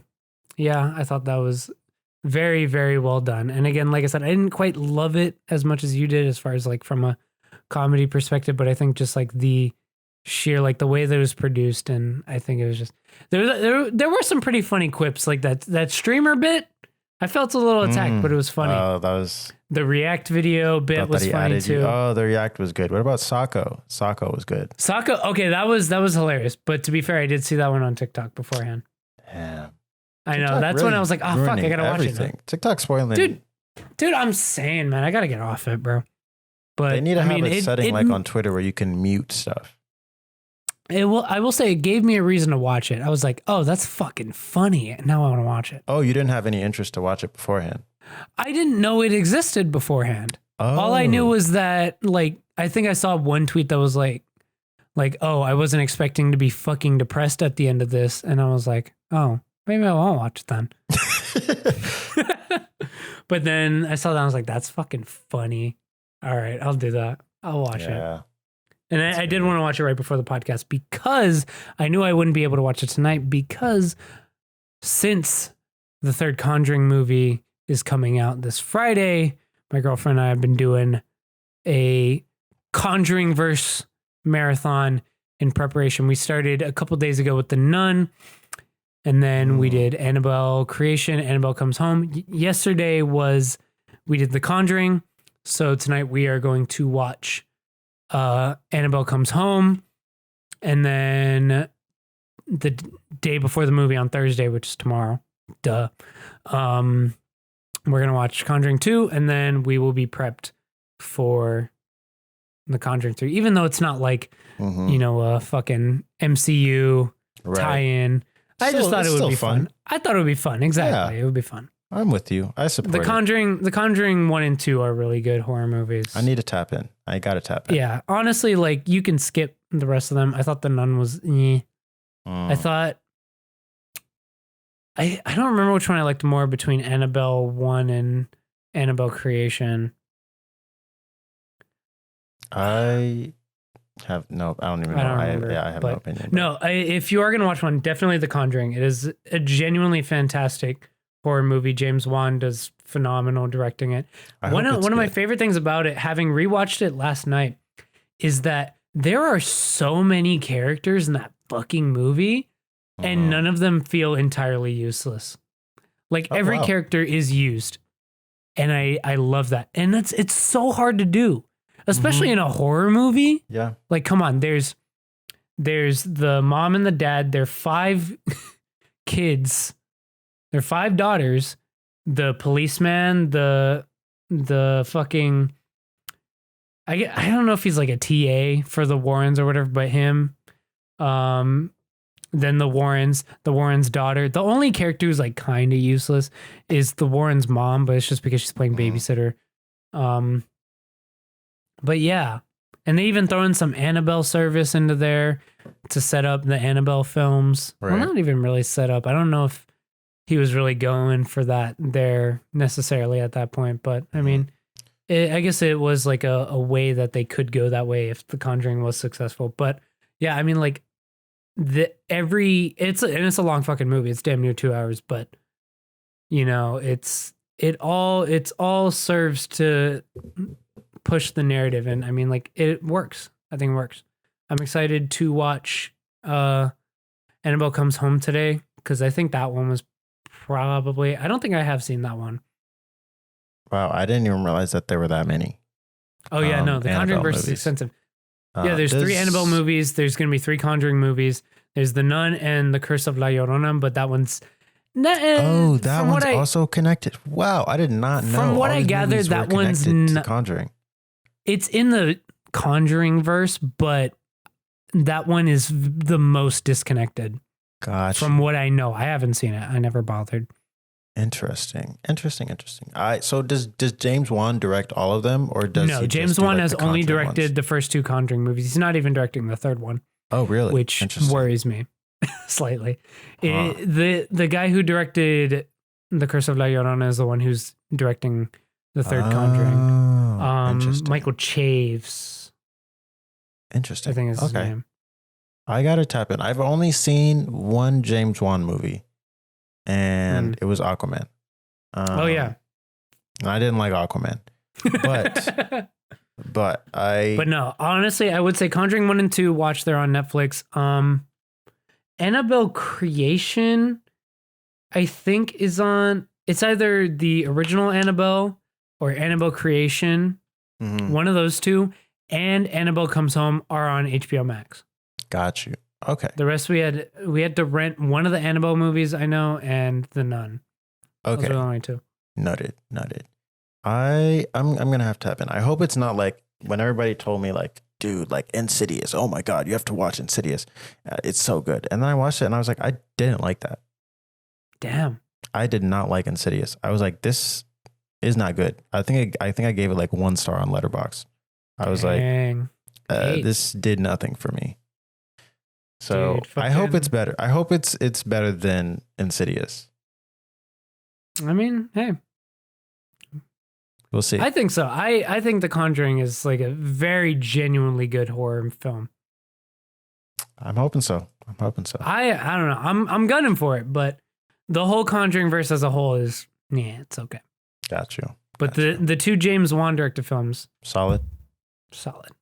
Okay.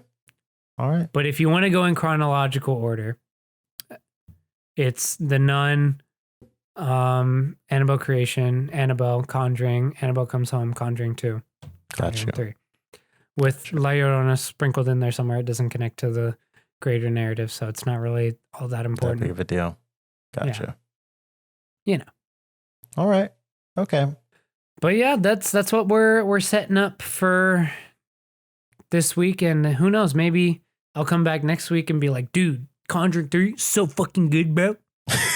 Or maybe I'll be like, dude, this fucking dog. We'll find. Stay tuned. We will find out. Stay on next tuned indeed. week's episode. This was our longest episode. Oh, by far. We went 2 weeks. Yeah, 2 weeks. We had to catch up a bit. But wanted to thank you folks for watching or listening. Just remember, if you are listening on Spotify, Apple Podcasts, Google Podcasts, or any of those podcast listening platforms, you can watch us on YouTube. Look up Needle in the Lens Podcast.